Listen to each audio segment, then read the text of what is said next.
The Patriots, Bruins, the Celtics, WPCFM and HD Boston 98.5, the Sports Hub. Beasley Media Group station celebrating 65 years of broadcasting. Sports Hub headlines. Presented by Celsius Energy Drinks. Third period collapse for the Bruins last night. They blew a 2-goal lead with 8 minutes to play, falling to the Sabres 4-3 in Game 1. Tage Thompson scored twice to tie the game. Matthias Samuelsson scored the game winner with just under 4 minutes to play. 34 saves in the losing effort for Jeremy Swayman. Bruins and Sabres will play Game 2 Tuesday night. Celtics opened up the playoffs with a 123-91 beatdown of the Sixers yesterday afternoon. 26 points for Jaylen Brown, 25 for Jason Tatum. Game 2 also set for Tuesday night. The Red Sox lost again yesterday, 6-2 to the Tigers. Garrett Crochet, 5 runs in 5 innings, 2 homers. Sonny Gray on the mound against Jack Flaherty in the Marathon Monday game today with an 11 a.m. start. On the NBA playoff scoreboard, Magic upset the Pistons 112-101. Thunder demolished the Suns 119-84. San Antonio beat Portland 111-98. And in Stanley Cup action last night, Montreal beat Tampa in overtime 4-3. Avalanche topped the Kings 2-1. Vegas over Utah 4-2. And today, the annual running of the Boston Marathon. We are live at the starting line in Hopkinton. Headlines are brought to you by Boston Vision. Boston Vision helped baseball legend David Ortiz get back to seeing 20/20 again, and they can do the same for you. See like Big Papi. Book your free evaluation at bostonvision.com. I'm Matt McCarthy on Boston's Home for Sports, 98.5 The Sports Hub. Your next update in 30 minutes. The Sports Hub. 3 legendary franchises on one legendary radio station.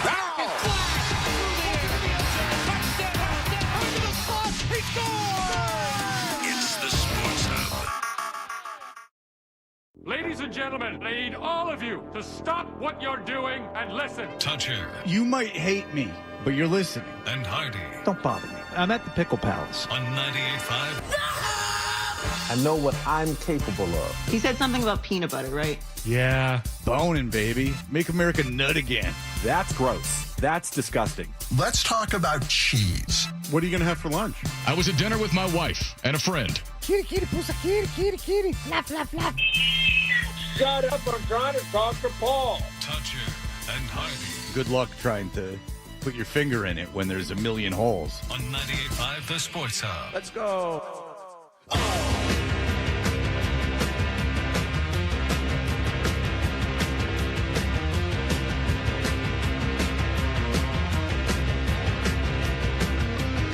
Sup, Zo? Sarge here.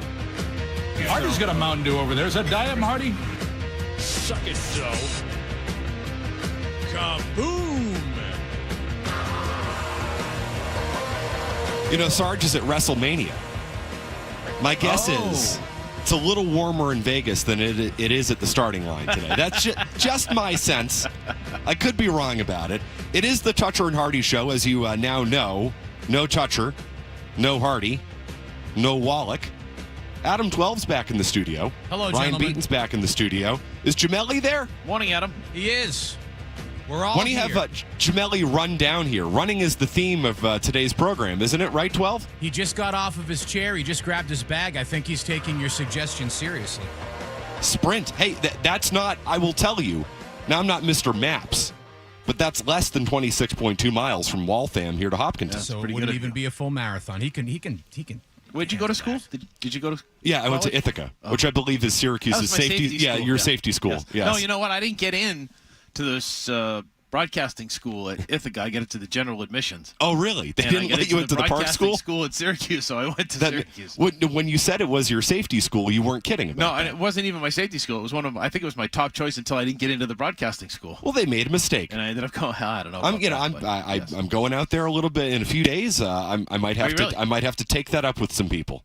Might have to walk into the admissions office and say, 35 years ago, you screwed Dan Roach. And I've got a problem with that. Roachie's the nicest guy on the face of the planet. No, How until you get to dare know you? me. No, Roachie, you are legitimately the Ask nicest Adam, guy. Until you get to know me, I don't I'm think the nicest guy in the world. I don't believe that. You're in a great mood today. You're very happy. I'm in a very good mood. Why not? Because we're at the 130th Boston Marathon starting line here in Hopkinton. People are in a great mood. Everybody is happy. This is one of my favorite weekends in the city of Boston. everybody's in a good mood as you walk around. And I know Fred and Wallach and Hardy made fun of just people wearing their blue jackets like Tyler's wearing his this morning as he's setting us up. But I don't care. I think if you just kind of walk around the city, and I remember going to pick up my bib. My wife had done it 9 times, picking up her. My daughter did it the last 2 years, going to get her bib. Everybody's in a great mood as you walk around the city. And then you had Celtics Friday night. You had the Red Sox all weekend long. You had the Bruins getting ready for the playoffs in Buffalo. You had the NFL draft coming up. You had the Revs in action this weekend. Everybody's playing. It's a great sports weekend, and it's just a cool weekend in the city of Boston to show the city off. And we had great weather to do that. I couldn't agree more with you. I'm not joking about this. I'm serious. This is the best day of the year in Boston. This is our holiday. It's our day. It's Patriots Day. We invented America, and we celebrate it with the running and the marathon. And we had, the Lexington reenactment over the weekend. This is truly my favorite day of the year in Boston. I'm normally at the Cask and Flagon, doing middays. The guys are off, so I'm here at the starting line. I've never done the starting line. I am legitimately excited to be here. It's good to be here. Our broadcast today is brought to you and presented by your local New England Honda dealers as we are live at the starting line in Hopkinton. I'm fired up. And the only thing that brings me down is whatever the hell happened to the Bruins last night, because that, Dan, I still don't know what I watched. I'll say this.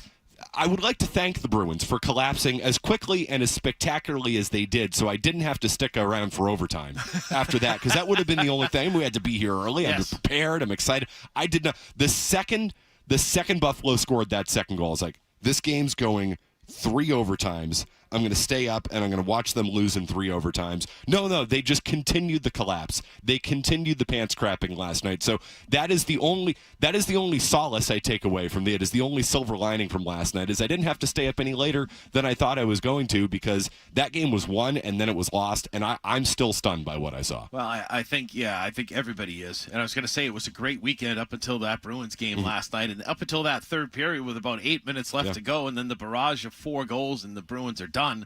Just like that. It was just strange to watch. And by the way, I want to say hi to anybody that's in the buses or in their cars driving to the starting line right now. That's one of the worst feelings in the world, because you have a pit in your stomach knowing that you have to run 26.2 miles. A little bit later on, you'll drink so much water, you'll pee 15 times somewhere around here too, and all the porta potties. But yes, that was the one thing. I had a fun weekend. Bruins Celtics practices, working the Channel 4 anchoring, and then yesterday got up bright and early, 9 o'clock, hit the Garden, read the papers in the morning at the Garden, then went over to see Pedro Martinez at an event that he's hosting for the Pedro Martinez Foundation. We'll drop that name. Sure. Came back, watched the Celtics cruise to a win. They looked better than advertised even again yesterday, and you got all the way to that point. And what you said is maybe fitting, Matt, because if you read the quotes, Jim McBride in the Globe today, the quote from this person saying, what happened? He said, I don't know. I really don't know yet. And that was Marco Sturm when he was asked after the game, because I think if Marco's played this game, he's played in big games, a playoff guy and everything else, I don't think he understood quite what happened with this hockey team and how it just kind of went south in a hurry. And they were done. Buffalo, I thought, for the majority of the game last night was the better team. So should I be stunned? Boston or Buffalo? No, I thought Buffalo. I thought Buffalo controlled play. However, so why should I be stunned that they ended up losing the game? It's because I felt like the Bruins had taken control of the game, starting with maybe about 4 minutes to play in the second period. They really weathered the storm. I thought they played such a calm, cool, and collected game. They looked like the team that had more experience than Buffalo, which they did. And, it's one of the reasons I picked the Bruins to win this series is because I think they're the more experienced team. I think that showed throughout the majority of the game last night. That crowd was tight by the end of the second period. Buffalo... They were gone. They were done. They were sitting in their seats, but they weren't part of the game at all. Which is the worst spot to be in hockey when you're the home team. When things get tight. No. I mean, how the Bruins really made a mistake scoring that second goal. It's the worst lead in hockey. Yes. Buffalo was better, but it's just the way the Bruins had weathered that storm for the majority of the game. I thought they really were going to cruise down the stretch, because they were cruising. I mean, really from about 4 or 5 to play in the second period until 8 minutes to go in the third, they were in complete control of that game towards the end. It's like, all right, the more experienced team's going to figure out a way to close this thing out. Then Swayman gets hit. Buffalo goes hard to the net. They drive one of the defenders, I'm forgetting who at this point, into Swayman. You have a TV timeout, and everything changed after that. That felt like the turning point in the game. Buffalo was the more physical team, I will say that.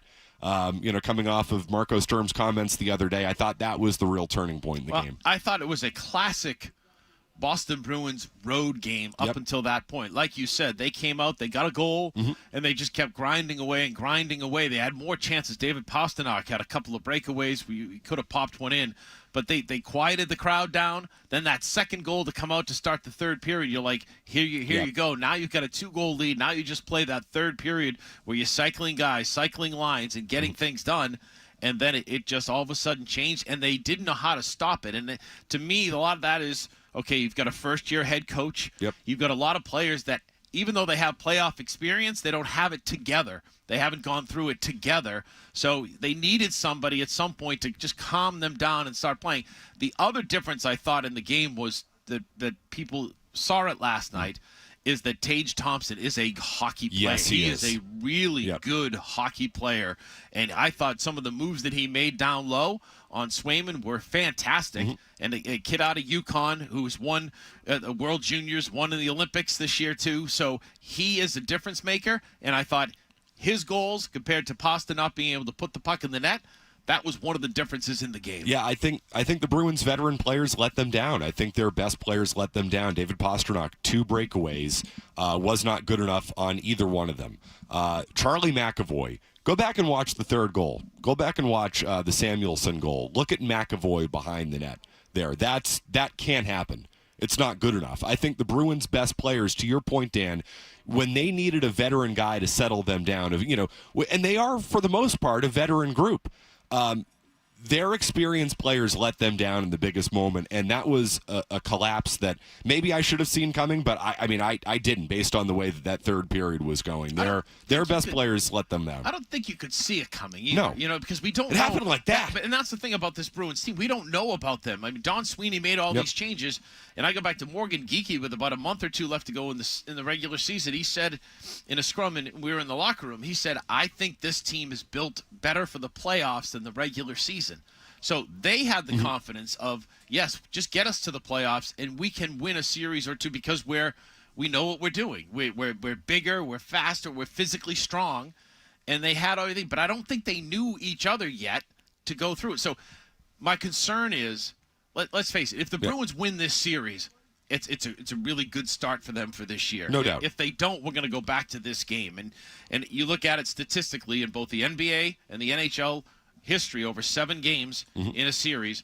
Winner of game 1 wins between 70 and 80% of those series. I don't like that math. So I think, why are you hitting me with math? I think the Bruins, sorry, it's early. I think the Bruins are going to kick themselves for giving away an opportunity here. And if they lose this series, and, again, all they need to do is fight back and win 2 at home, even if they drop the first 2 in Buffalo, because I think game 2 is going to be really hard now. Sure. That I think they'll be okay. But I think when history shows that this year, looking back, we're all going to sit there and say, they were up 2-0 with 8 minutes to go in the third period of game 1, and they lost that series. And the fact of the matter is Buffalo's a better team. Buffalo's a better team, and I felt that way, coming into the series, but I don't think the gap is massive. And I picked the Bruins because of the experience factor. But, there was a moment late in the game last night. They were up 2-1 at that point. Zadorov iced the puck. You say that's not a spot to ice the puck. I mean, it was just he had a ton of options coming out of the zone, and that icing didn't particularly cost them, but that was a sign right there and then. That's a guy who's been around. He's an experienced guy, and you ice the puck with 5 minutes to play, up 2-1. That was a sign right there. It wasn't the young players. Sturm sent that third line out, the Minton, Hustadinov, James Hagen's line out for a defensive zone draw with, 5 minutes to play, 4.5 to play, somewhere around there when they were still up 2-1. And that group got the job done. It was the Zadorovs. It was, it was Pastrnak. It was McAvoy. Those are the players who let the Bruins down last night. I don't think Jeremy Swayman's on that list, though. I thought he played well. I thought he kept him in the game. I mean, Buffalo just peppered him so many times early. And again, like I said, they got that classic 1 goal and then 2 goals and you're on your way. So I don't think it was Swayman either. And I agree with you. I just think it was one of those situations where it happened so fast as well that they all of a sudden they looked up and they were down 3-2 and you're like, uh-oh. What the heck just happened? Right. And they're going to sit there today and when they show them what happened on tape, they'll all be like, gosh, guys, we got to be so much better than this, and our veterans got to be so much better. Now, the cool part of sports, man, I hate to say this because we're supposed to be negative all the time, but the cool part is that they get an opportunity tomorrow night to come right back and play like veterans. Charlie McAvoy and David Pastrnak and your guys need to lead the way and play like veterans, and even the series had won. And if they do, it's wide open again, right? That being said, that's a harder thing to do when you are the underdog in the series and you blow an opportunity to steal a game off the top. I mean, the momentum shift is real. And I'm not saying that's an insurmountable thing. It's one game. But Buffalo is the better team. And I think, they showed that through much of last night because they controlled the play. They are a faster team. I think they have more talent. They appear to be better in bigger moments. I will say, based on one game, they were certainly better with the last 8 minutes to go in that game. So that's a tall task, for a Bruins team that, let's be honest, was probably entering the year, I think we all thought was a bubble playoff team, whether they were in, whether they were out, and they ended up being in. And I think they reached probably their regular season ceiling. This season was better than I thought it was going to be. And that factor does come into play here, that Buffalo is just better than them. Yep, and we'll see. Like you said, if you look at it right now, I think Buffalo wins Game 2, and then you say, okay, Game 3 is critical. Bruins got to come out with that guard. They played really well at the Garden this year, and then they got to get Game 3, and if they get Game 3, then they got to get Game 4, and then it's going back to Buffalo, and you have a lot of things going on. So, but that's playoff hockey. That's part of it too. Is like you just watch these games, and you're like, holy cow, what the heck is going on? Why? How did this happen? How did that happen? So I think it's all part of it. But again, I went to bed last night. And I'm like, dang it, they just I forgot how much fun it was to watch Bruins playoff hockey. Couldn't agree more. I texted our producer at WBZ, Joe Giese, and I'm like, Joe, I forgot when the Bruins are playing, it's fun. You have a pit in your stomach. You just kind of have that feeling, and that's playoff hockey. And I think if they had won last night, everybody would be on cloud 9 this morning. So it would be great. But again, back to what we said, Buffalo found a way to win and give them credit, and the Bruins didn't. They still do have the goaltending advantage in the series, although I thought Ukko-Pekka Luukkonen, which remains one of the great names in all of sports right now. I'm just going to find any excuse to not just say Luukkonen, Ukko-Pekka Luukkonen. I thought he was good last night. I thought Swayman was really good last night. I do wonder, that was the reason I think a lot of people around here picked the Bruins. They said, well, they've got the better goalie. They've got the better goalie. Well, the Bruins typically have the better goalie in playoff series. If you go back over we did this exercise yesterday on the air. If you go back over the last 6 playoff series, to me, the Bruins definitively had an advantage in net in 5 of those series. They haven't advanced beyond the second round. It's more than just goaltending. Yep. It's the team in front of the goalie. So yes, the Bruins have a better goalie. I don't know, Luukkonen looked fine last night. He didn't look like he was a puddle, didn't look like he was going to crumble. So Buffalo being better, having more talent, matters more. And the experience factor, that was the thing I was disappointed in the most, is the experience factor did not benefit the Bruins the way I thought it was going to. That's why I picked them in the series, and now I need to reevaluate that because they crumbled. They crumbled in the biggest moment. So can I really give them the experience factor checkmark at this point after the way they closed that game out? That's my concern coming out of last night. But I think you also have to say, as disappointing as that was, again, one game, and if you bounce back and play better and pull out Game 2 somehow, some way, even if you don't, you still got to let it play out because the Garden has been friendly to this Bruins team and just take it from there. But yes, Game 1, they kicked it away, and I'm sure Marco Sturm, Charlie McAvoy, David Pastrnak waking up this morning saying, what the heck did we do last night? They just ticked off. But the beauty of it is these guys are professional athletes. Mentally, they have a chance. And in playoff hockey, you need a break. You need a tip into something to go crazy. maybe they get that along the way. I'm just so happy I'm working with you this morning, Dan, because I'm going to walk out here by 10 a.m. and I'm going to say everything's fine. Everything's good. I'm in a good mood. You're in a good. You'll be able to run the course. I will be beating Tim McCone to Boston. He's running again today. How many is this for Tim? Well, I'm sorry? How many is this for Tim? 3 or 4 Bostons, I think. I know he's run Chicago a number of times as well. He said last year he was going to do it in 3.5. He did it in 3:58. It's hard. He lost the Boston Marathon, is what he did. No, he finished. He won. He lost. Listen, he finished you're sitting here at the starting line saying, "Oh, he lost." I mean, I could do that. It's 26.2. I mean, I've got long legs. I could outwalk him to Boston. How long would it take me? They've got the roads closed down right now, right? 7 a.m., something like that. You can join Dave McGillivray at midnight. I'll start walking. Why the hell not? It's a great day to be. I mean, it's a little cold, but it is a great day to be. It's a great. Honestly, it's not as bad as I thought it was going to be. No. Great day to run.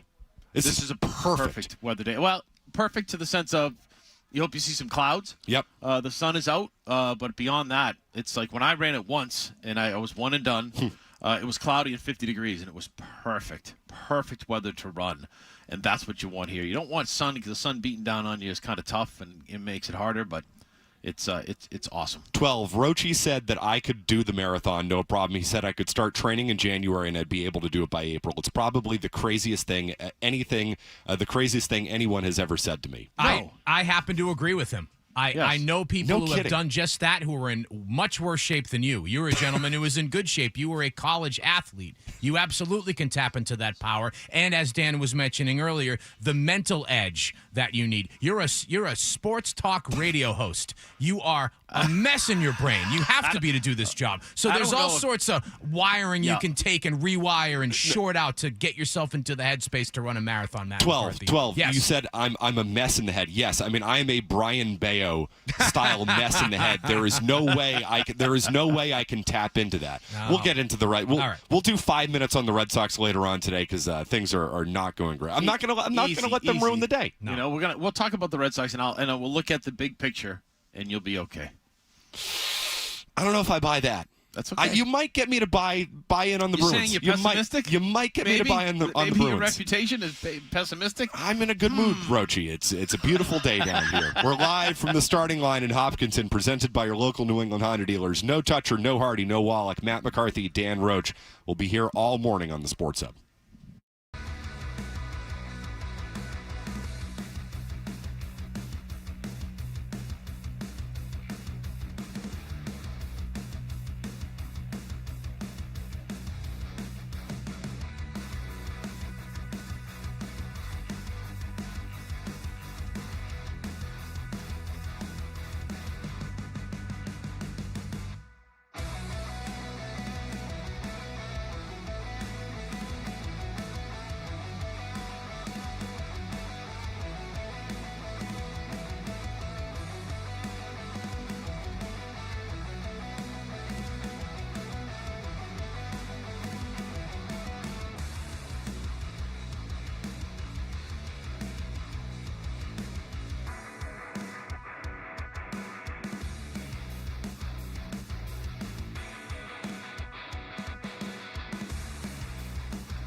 No.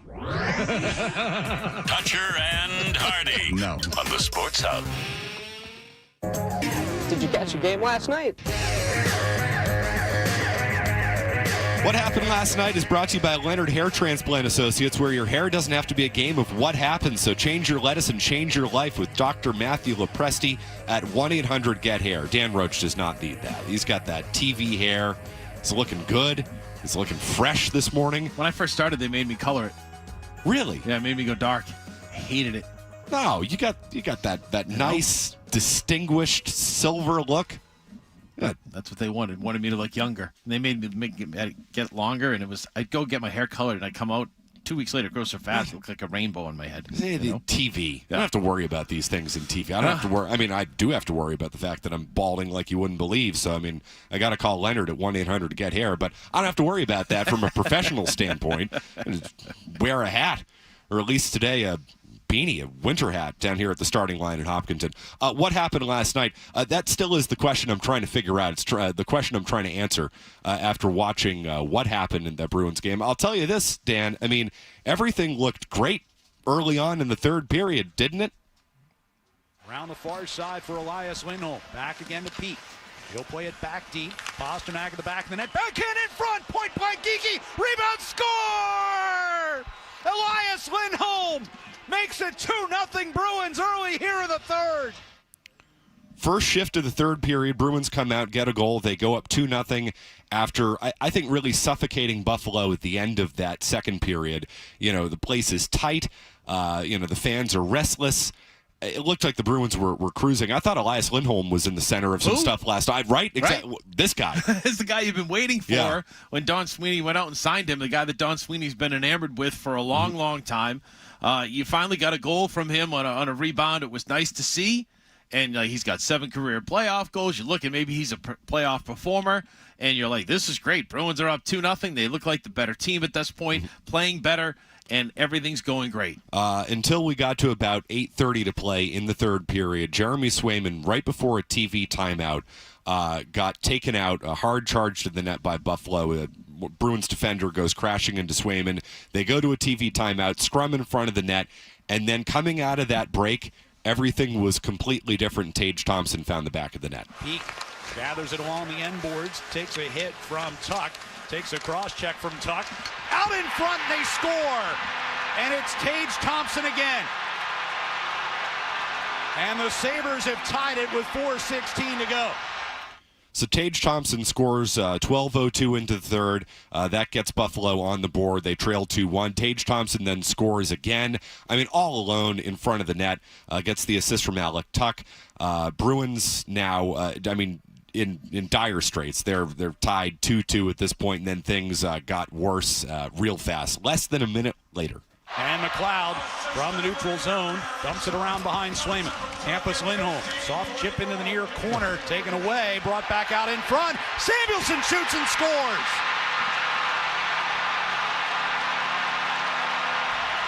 And with 3:24 to go, the Sabres, with 3 unanswered goals, have taken the lead. And that was the one you were like, okay.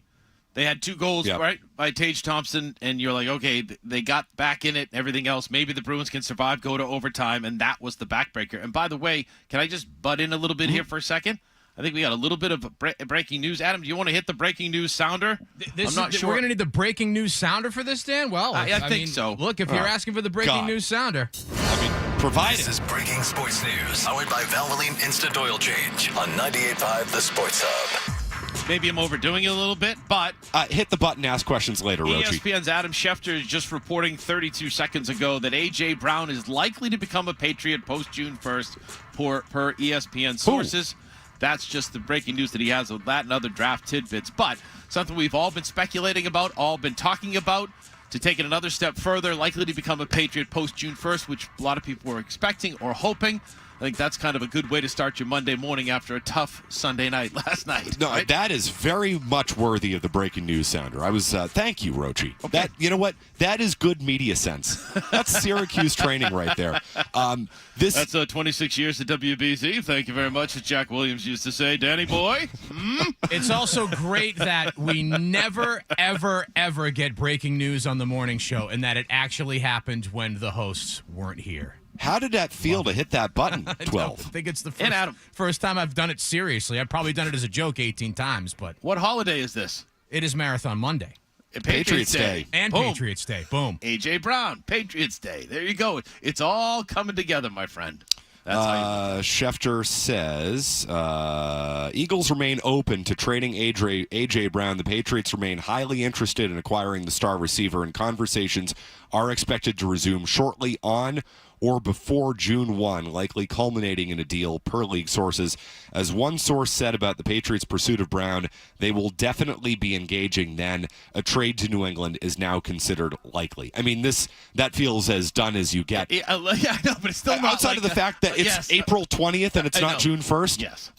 But listen, if Schefter is reporting it, it means that there is no other market for A.J. Brown. I mean, I guess something can happen between now and then. But if this news is getting out, Roseman and Elliott Wolf, Mike Vrabel, whoever, the brain trust here in New England, they have this deal done. Yeah. And the question is, what's the compensation, right? That's what we're going to find out as we go here. So that's the one thing. What do they give up? What do they have to give up? If it's going to be post June 1, it's not going to be anything to do with this week's draft.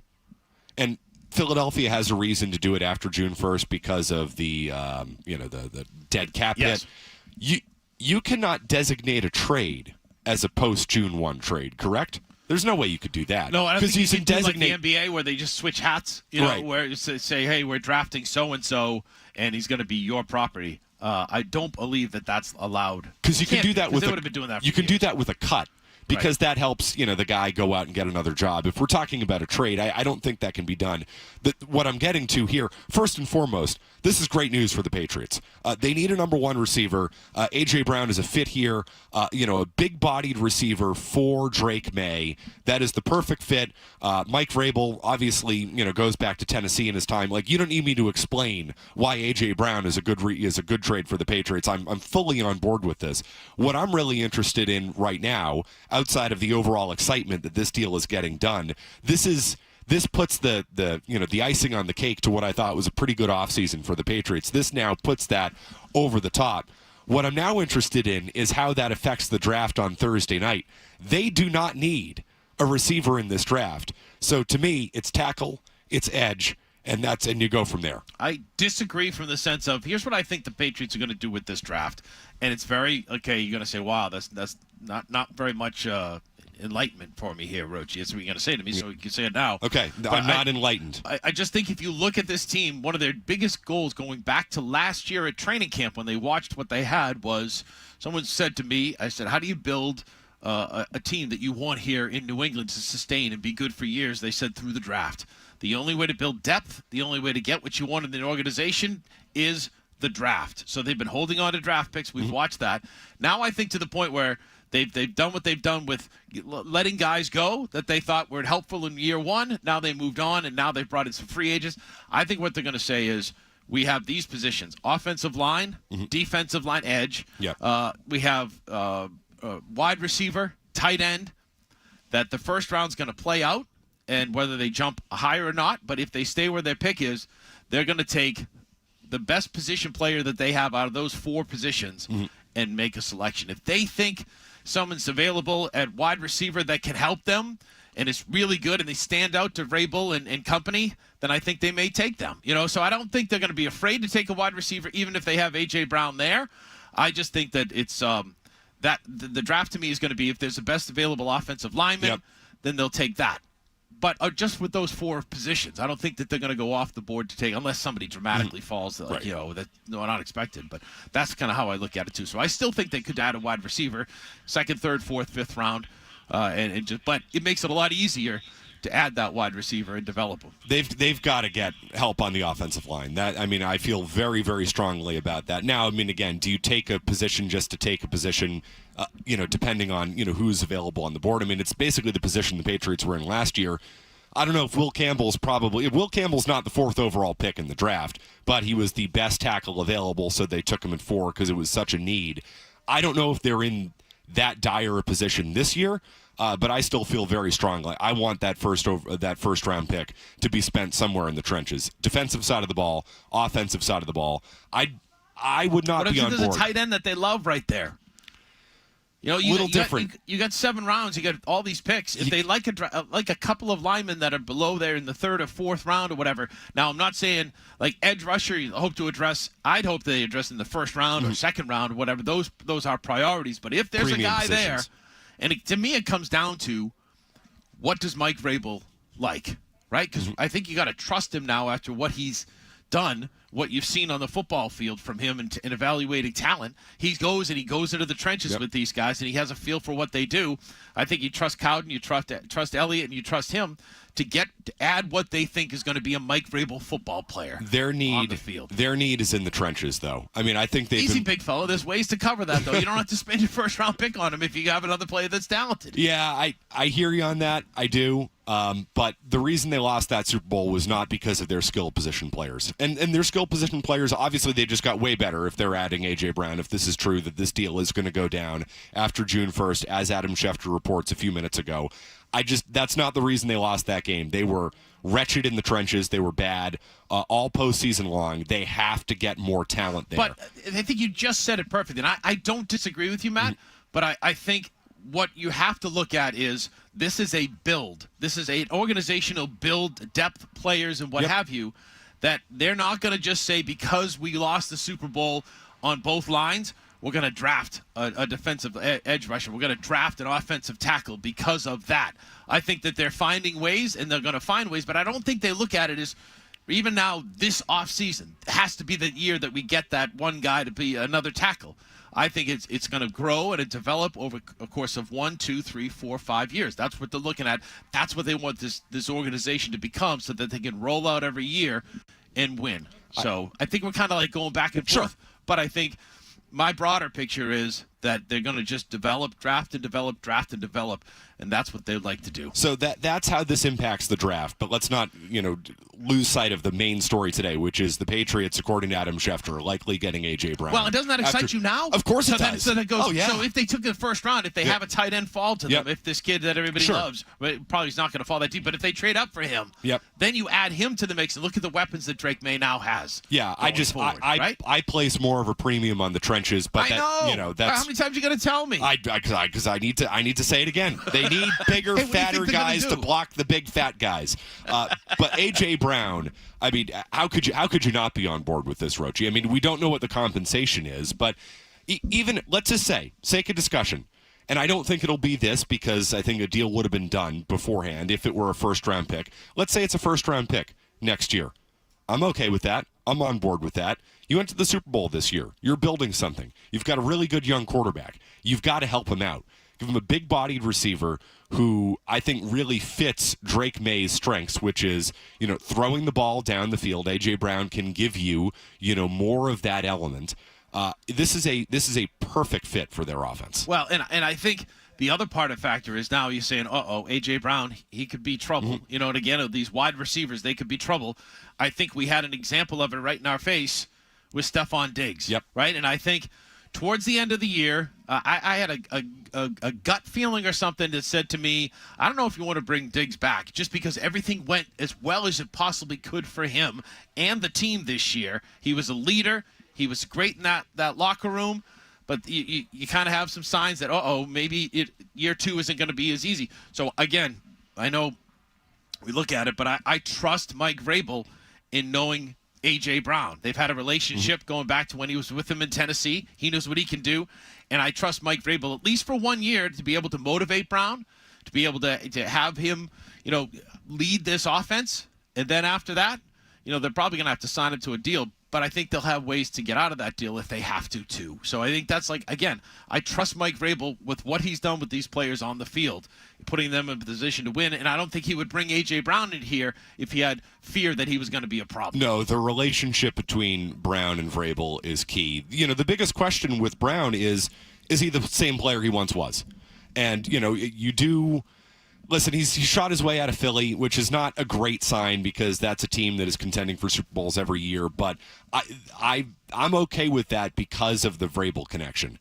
Is he the player he was 2 years ago? I don't know about that, but he's certainly better than anything they've had for quite some time, and that includes Stephon Diggs this past year. Do you think part of the A.J. Brown problem, it sounds like it was with his quarterback, too? Yeah. Right? So I don't think you're going to have that with Drake May. One would hope not. Right? Because I think Jalen Hurts is just a different style of quarterback that all comes to, worse, he's going to run. That's it. Panic, because nobody's open run. I mean, May has a little bit of that. Yes. But not to the extent of Jalen Hurts. Exactly. Jalen Hurts is a great fantasy quarterback because he give you, 15 touchdowns with his legs. Right? And Drake May is a great regular season quarterback. Wow. All right, let's go to break. Okay. He's trying to bring me down. I got 4 hours with him. It's Marathon Monday. It's beautiful. I'm having a great chilly. time. Everybody's excited. I just said he didn't have. He just didn't have a very good. Everything playoffs. I say comes back with a negative comment. Like dealing with my son. I'm not trying to do that to you, Rochie. I'm just saying he wasn't not like that either. Wasn't very good in the playoffs. We can say it's okay to say that. He was hurt. He said he got hurt in Denver, so I don't know if that explains the first 2.5 games. That's neither here nor there. I'm not here to rain on your parade. Good. And it's a great day to be here. We're live at the Marathon starting line. Again, breaking news, developing news, however you want to call it. A.J. Brown likely to become a Patriot. We'll take phone calls this morning. I know Toucher and Hardy generally don't do that type of thing. 617-779-0985 will continue. Dan Roach is here. It's Matt McCarthy hanging out with you. Essential.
Toucher and Hardy live from Marathon Monday at the starting line in Hopkinton, presented by your local Honda dealers. All those guys bailed. They missed out. I mean, not only are they missing out on what is a great day down here, Dan Roach, and I know it's one of your favorite days. It's one of my favorite days. They're missing out on a Bruins Game 1 collapse. Yep. They're missing out on a Celtics Game 1, destruction of the 76ers. Yes. If that series could be over in 3, it would be over in 3. They're missing out on the Red Sox looking like complete and total ass. And, the bottom is falling out of that team. And now we get news about 20 minutes ago that Adam Schefter says A.J. Brown is likely to be a Patriot after June 1st. Bingo, right? You have the NFL draft coming up starting on Thursday. How does that change the approach of what the Patriots do? That first round, then the next day, second and third round. Very cool. I think now if you're a Patriots fan, you have to be pleased with what you've seen so far from this offseason, from the group that they have coming forward. We're just talking about the wide receiver group. If and when that A.J. Brown deal goes through, it'll be A.J. Brown, Romeo Doubs, Kayshon Boutte. You'll have Mac Hollins in the mix, Pop Douglas. You got Kyle Williams if you can take that next step. You got Efton Chisholm who's battling as well, and maybe they take another wide receiver. So a lot of good things. And you add to that tight end room to go along with Hunter Henry and Julian Hill. I think there's lots of good things about this offense that Drake May is going to love as a third-year quarterback coming out. So you just name 7 receivers, and you want them to take another with the first round pick. Yeah, you're trying to upgrade. Yeah. And you're not. I don't trust them. I don't trust them to take a wide receiver. It's a brand new regime. That's the thing. What we saw for 20 years with Bill Belichick is they didn't have a strong ability to draft a wide receiver in the early rounds and develop them. So now, what you're hoping to see is the development of a wide receiver with a guy like. Now again, last year Kyle Williams was at times brilliant, right? But can he take that next step? We've seen Kayshon Boutte take that next step and get better and better too. So don't get down about the wide receiver part of that. I'm down. I'm up. I'm high on it. That's why I don't. Yes. But don't you bring your rational opinion and talk to me with my wide receiver PTSD with the Patriots drafting. I'm not going to hear it. They can't draft wide receivers. I don't want them going anywhere near it, especially after the news that they are likely to get A.J. Brown. We haven't mentioned the Celtics much this morning at all. Who just demolished Philly yesterday. They looked even better than I thought. Yes. They were excellent. It was interesting. And Tatum was out of this world good. Did a thing for Max with Cedric Maxwell for our Sports Final show last night, and one of the questions I asked him another name drop here. It's unbelievable. This guy's been named. Max is here. He's part of the Sports Hub family. That's why I said it that way, was because what you saw out of those two players yesterday was just exactly what you wanted to see. Both of them, I think they combined for 51 points, 15 rebounds, 10 assists, right? Yeah. That's exactly what you saw. They had different guys take over at different times. Jason Tatum has a really newfound appreciation and love and passion for what he's doing, which he already had. Now it's up another notch because of his knee. I thought he was interesting post-game where he said the day that he felt like he was no longer coming back from an Achilles injury and was just Jason Tatum again, was that main Celtics practice when he got physical and was able to just see that knee was okay. That's a great sign going forward. And I also feel like, and again, I don't want to be an arrogant Boston person. No, please do. But if we took the team that we saw a week ago Sunday, 9 through 17, you would think they might give Philadelphia a good battle in a playoff series. I couldn't agree more. I thought they were a step ahead of Philly all day yesterday. I don't think Philly has an answer defensively, especially for the Celtics. The Celtics just went to the basket, which I loved. It was not what you saw last year in the playoffs, being stubborn, shooting too many threes. No Embiid, and they went right to the hole. And, it was right up the middle. Right down the lane, because their attitude was, you can't stop us. We're a step better than you, and we're going to prove that all day long. They also did it most of the day without Keita, who is their presence in the middle, because he was in foul trouble. So the fact that they were that dominant going to the basket without Keita, just Brown and Tatum, just relying on the wings, going to the hole, I don't think Philadelphia has an answer for that. I think this series, I thought it was a 5-game series to begin. After watching yesterday, I don't think Philly can even win a game. Well, and I think, yes, we talk about one game and what it means.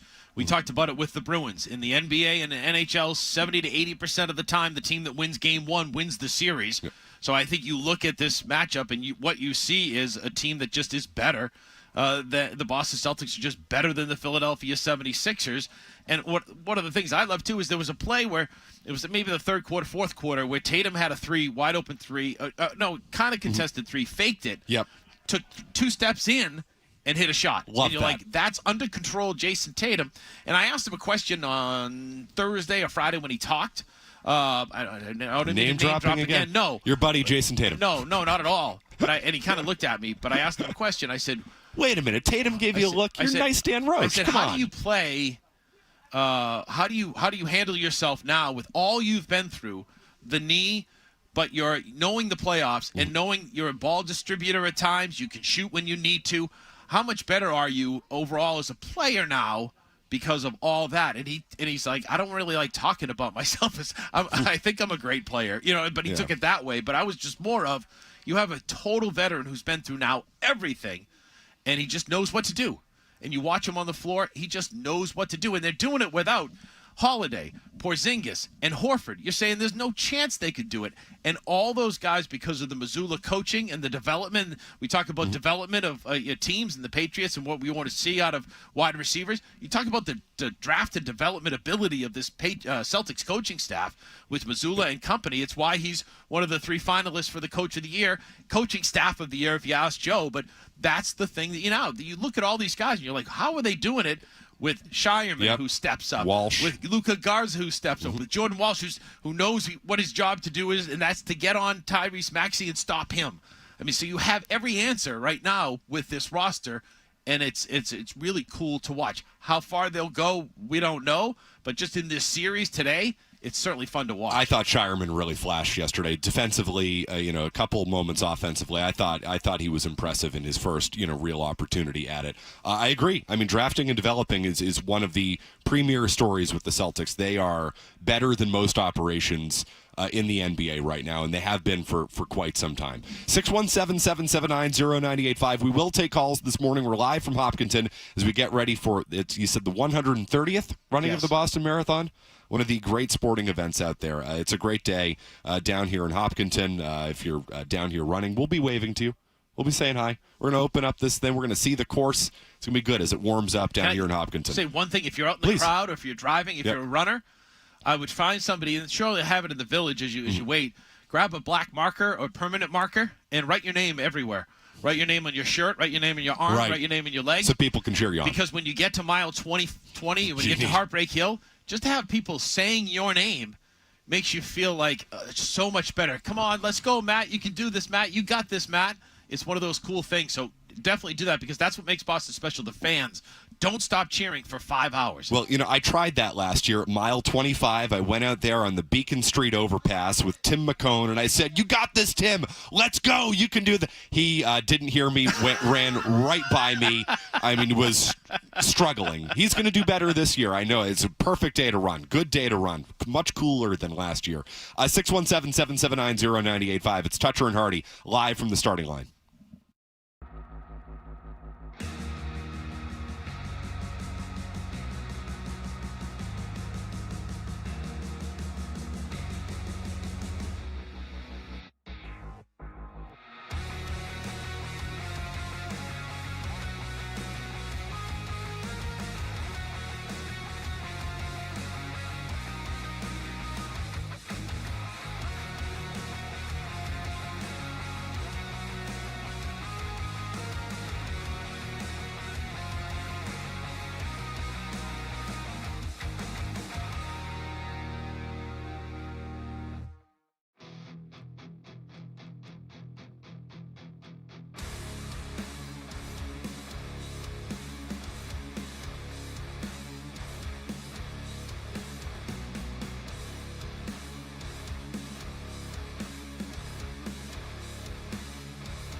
listen to Touch or Because it's a thing. All right. You know what I'm talking about. Sure. No idea what you're talking about. Here's more of The Thing on the Sports Hub. It is Toucher and Hardy live from Marathon Monday at the starting line in Hopkinton, presented by your local Honda dealers. Matt McCarthy, Dan Roach in for the guys today. Dan, I don't know if you noticed this. We have active race directing going on here in the studio. That's what he does. That's the man of. You've known Dave for a long time. How long have I known you, Dave? Well, since the kids were little kids. Yeah. So at least 25 years. Yeah. Yeah. So he's the best at what he does. Dave, it's a pleasure. I'm really glad you were able to join us. Dan, why don't you let everybody know about Dave's background? Dave McGillivray, is that correct? Yes, sir. Dave McGillivray is a race director. He's Mr. Boston Marathon, getting everything in order. He's the best. If you want to have a road race of any distance, half a mile to 26.2, it's Dave McGillivray. Even further than that, he's got one coming up at Fenway, where you run in the warning track and everything else, right? When's that, Dave? May 30th. Yeah, and people get involved in that. You've got your foundation, too. We've written books on running. It's everything about running. This is the guy to do it. We ready to go for today, Dave? Yeah, it looks like Mother Nature's cooperating. A little chilly out here in Hopkinton right now, but as the sun comes up and the day gets longer, it'll get a little warmer, and it'll be perfect running weather for all the runners. You've been at this a long time, haven't you? A long time. I started running in the race itself in 1973, and then 1988 was hired to help direct the race, and so I wanted to continue my streak of running, so I directed during the day and then came back out here in Hopkinton at night and ran it. Was the last finisher for 36 years in a row. And then 2 years ago, my daughter Ellie wanted to run, so I helped get everyone started, and then I jumped in the back of wave 2 and ran with her. And then last year my son wanted to run, so I did the same thing with him. And this year I got 3 of my children, Ellie, Luke, and Max, all running. And it'll be a family affair. It's a remarkable accomplishment. You make it sound like it's so easy, too. I just jumped to the back for a couple times and things like that.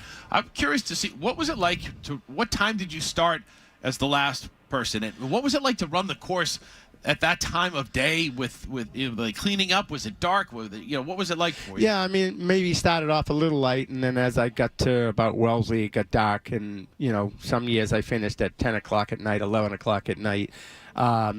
When I first did it, people thought I started it, like, back then it was at noontime, and I'm coming through at 8 o'clock at night, and, they're still on their front lawns having a few, and they're yelling and screaming at me, "Hey, you slug, pick it up." The old man went by 2 hours ago. Why don't you train for the darn thing? And then about 20 years into it, there were 2 guys sitting on lawn chairs on their front lawn, and one guy started yelling and screaming at me, and the other guy gives him an elbow and said, "Hey, leave him alone. That's the race director."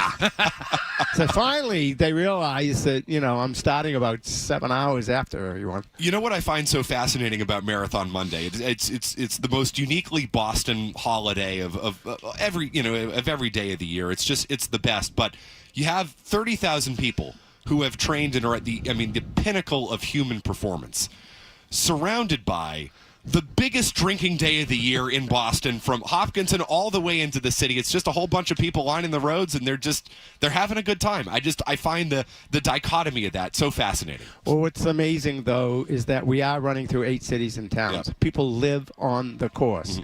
They come out of their front door, and there's the marathon. They're the most educated spectators in the world. And honestly, they're the sixth man in basketball kind of a thing. They're the folks that keep us going. And, you run another marathon and, you'd be at mile 5 and they'll say, keep going, you're almost done. I'm at mile 5. I'm not almost done. Well, the people in Boston don't do that. They understand, so it's great to have these fans out there along the 26 miles. It is crazy. And I did it once just to experience. I called the race many times and different things, but just to experience what it was like. The wall of noise in Wellesley gets annoying after a while because it's so loud in your ears, but it makes it unique.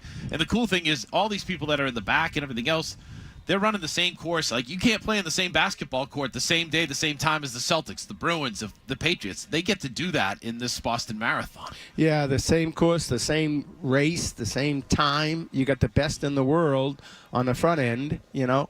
The sort of disappointing thing is that, you know, a lot of us are running through like Wellesley, and then you hear the winner of the race is so-and-so. And like, wait a minute.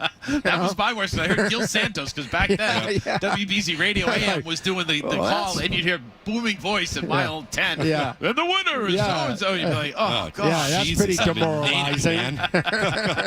We're talking with longtime Boston Marathon race director Dave McGillivray.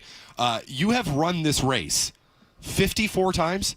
53, this will be 54. Jesus, man. I mean, that is... And you know what I find remarkable is you came in here and you said, oh, Matt, you could do this. Yeah. Like, just the attitude that, like, it's easy. Is it really well, how hard is it? Yeah, well, I think... you've done it 53 times. The key is you first have to want to do it. Yeah, that's my problem. You have to want it. And, well, a lot of people don't want to do it. I get it. But you have to want to do it. And then you have to, what my grandfather taught me, you have to earn the right to do it, which means you just got to do the work. You know, I don't play the guitar right now, but if I say right now I want to play it, a year from now, if I did the work, I could probably play the guitar. Well, same thing with running in a sense. You know, I think anyone and everyone within reason can run a marathon, but they have to want to do it and they have to do the work. And the beauty of it is there's motivation. If you want to do it, you basically have to have a charity, right, to get in to run it. So you're going to raise money for funds of... Well, for Boston right? I mean, if you haven't qualified, then another way to get in is through the charity program, and about 20% of the people running in the race are on invitational waivers, charities, and whatnot. And look at, I mean, this race now is raising over $50 million for almost 200 worthwhile causes, saving lives. So, again, we have the best of the best, but we also have what we call, you know, the overachievers, you know, kind of a thing, or the overqualified, people who still have to work real hard, train real hard, but then they have to fundraise real hard too. So those are the heroes out there. And I want to mention, the only time I've ever seen Rob Gronkowski literally cry, Dave, was they dedicated the playground that he built, his passion road across on the Charles Mass General, and just the wonderful playground. The name Susan Hurley, you know, and what she meant. Tell us about her. Tell anyone out there that hasn't heard of her what she meant to everyone when it comes to this race and just the Boston community. Well, Susan and I were married for 7 years, had 2 sons, Ryan and Max, and 1 year I was given some invitational waivers, and I gave them to a homeless shelter in Lawrence, the Lazarus House. And they said, thanks for these. What do we do with these? And I said, well, you're going to get some runners to run for you to raise money. And they said, well, we don't know of any runner. You know, and so I hooked up with Susan, and I said, hey, maybe you can help them get the runners they need to raise the money with these invitational. And she did it. And then it happened again and again, and she developed this whole business, charity teams. And she passed away November 1st, and she was managing 45 charity teams, over 600 runners. And so she just started a movement, not only in the country, but in the world. And what other sport raises millions and millions and millions of dollars through the athlete's participation in that individual sport? Running does that. And she was an angel. I mean, that's just touching the surface about what she meant to everybody as well. Absolutely. Yeah, it's the coolest thing. And I was down, you know, towards the finish line last year cheering on our very own Tim McCone, who's one of 30,000 runners, maybe, roughly 30,000. It's just seeing the charities that go by, you know, Dana Farber, seeing, you know, the uniforms and seeing how many folks are out there raising money for the most incredible causes. It's inspiring. It's an absolutely inspiring event. Your final message to anyone out there today taking part in this beautiful day, Dave? Well, I mean, as far as the participant, again, I'm always saying you got to be patient. You know, the first couple of miles draws you out really quick, so you want to run negative splits. You want to run the second half faster than the first half. You want to gain the energy. Other people are losing as you run by them versus people running by you. Spectators, thank you so much. Without you, it would be really difficult under, you know, tough conditions and a hard course to get across that finish line, and they're the ones who make us finish strong. You've run it 53 times. Do you have a favorite spot on the course? And conversely, do you have a least favorite spot on the course? The finish line. Yeah, right?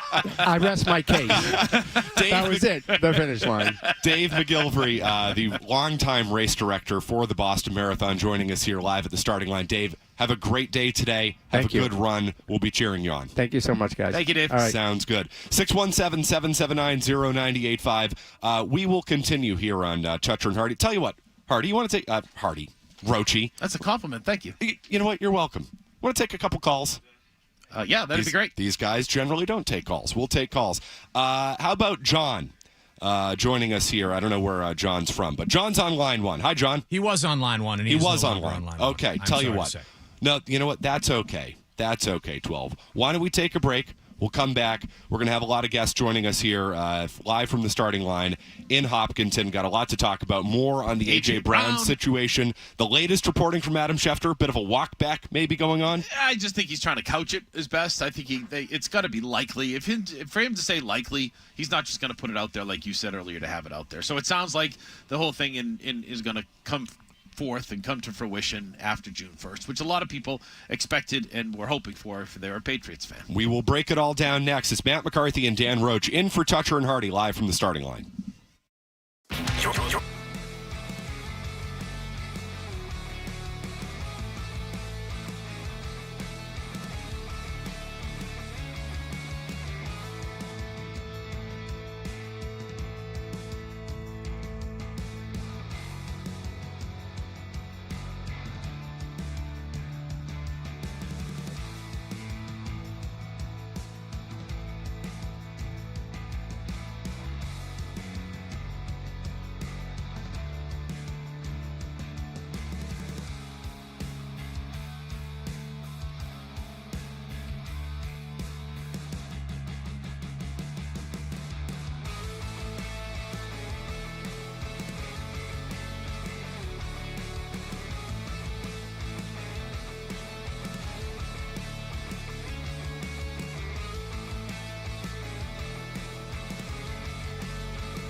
guy right now. Hunter and Hardy. It's ridiculous. Passionate for kids, scholarships, everything else. But you have to get the bus at like 6 o'clock. Yeah. So you get here, and you just kind of have to. A lot of people will go to like an outlet or something like that and buy the cheapest sweatshirt and sweatpants that they have for a morning like this, so that you can throw it away when you're done. Yeah. Like, so you don't have to find it after the race and everything else. But that's one of the hardest parts, is the standing around and waiting until the 10 o'clock start time or whatever wave you go in, and getting it done, because you get cold and you want coffee, and then you got to hydrate. You have to make sure you do that, and there's nerves and everything else. So, and there's also that people don't talk about a lot. David, people is that I think when you go to the bottom of the hill here, there's people that just go into the woods, right? Because they have to go to the bathroom right away.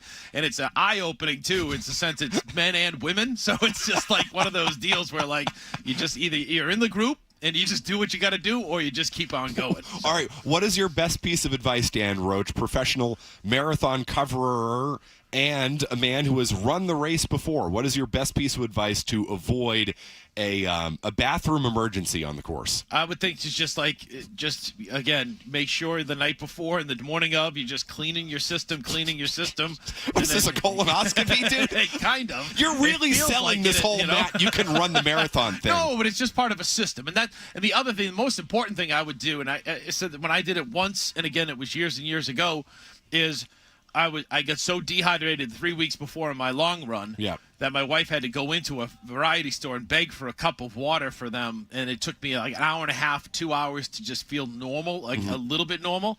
So when I did this race, I slowed down and walked, grabbed a cup of water at mile 1, drank it, walked over to the left side, grabbed a cup of Gatorade, drank it, and I did that for 6 miles, so that by the time I got to the latter part of the race, I felt fine. And that's what you want to do. Like, I remembered Kenmore Square. I remembered Fenway taking a selfie in front of the Citgo sign. I remember the right on Hereford, left on Boylston, where it feels like it's 50,000 miles to the finish line. You turn, and you're like, I'm there. It's long. That's a long way down. You try to look good. Like, you try to get it to the form of, like, I'm not exhausted or anything like that. But it just keeps going and going and going. It's almost like a movie. And then actually crossing the finish line is a lot of fun. Kenmore Square, coming into Kenmore Square must be an unbelievable experience. It's just what's really the best cool part of the course for when you ran it? What was the coolest? I mean, obviously getting to the finish line, but was it the turn onto Boylston? Was it Kenmore Square? There must have been a time where you felt like you could conquer the world. The turn, the right on Hereford and the left on Boylston is the greatest. You know what I mean? Because it's quick. But then at the same time, when you turn, when you look, and when you see, that's like what you've seen watching it for so many years, or being on the finish line with other people. To see it that way was just really, really cool. Then I go second to get into Kenmore Square and to see Fenway and just kind of, the Red Sox playing in that. Well, they were done by the time I got there. But it was just like, that was really cool for me growing up here and just being, a Red Sox fan my whole life. Yeah. Seeing that. And then the hardest part might have been when... two things. In the Newton Firehouse, when you take a right, you'll see the Newton Firehouse on your right. And you start Heartbreak Hills. So Calm Ave. I took a picture of it the other day because I was coming from BC and doing a story on them. And I sent it to my daughter, who's run it the last 2 years. And I said, "You're not running this year. Remember this?" And she sent me the puking emoji back, right? But you take that right, and I was with my wife, and that's Heartbreak Hill, And so we get to the top of the hill, and I said, that wasn't too bad. And she goes, there's a series of 3 hills, which people think Heartbreak Hill. You think it's the first one. You're like, did it. Yeah, here we go. So, and then you get to BC, and you kind of come down from the top of the end, down, and there's BC on your right. You're like, Boston College, I'm here. And it takes forever to get from Boston College to Kenmore Square. It seems like because you kind of want to say in your mind, I'm almost home. I'm almost there, and you're not.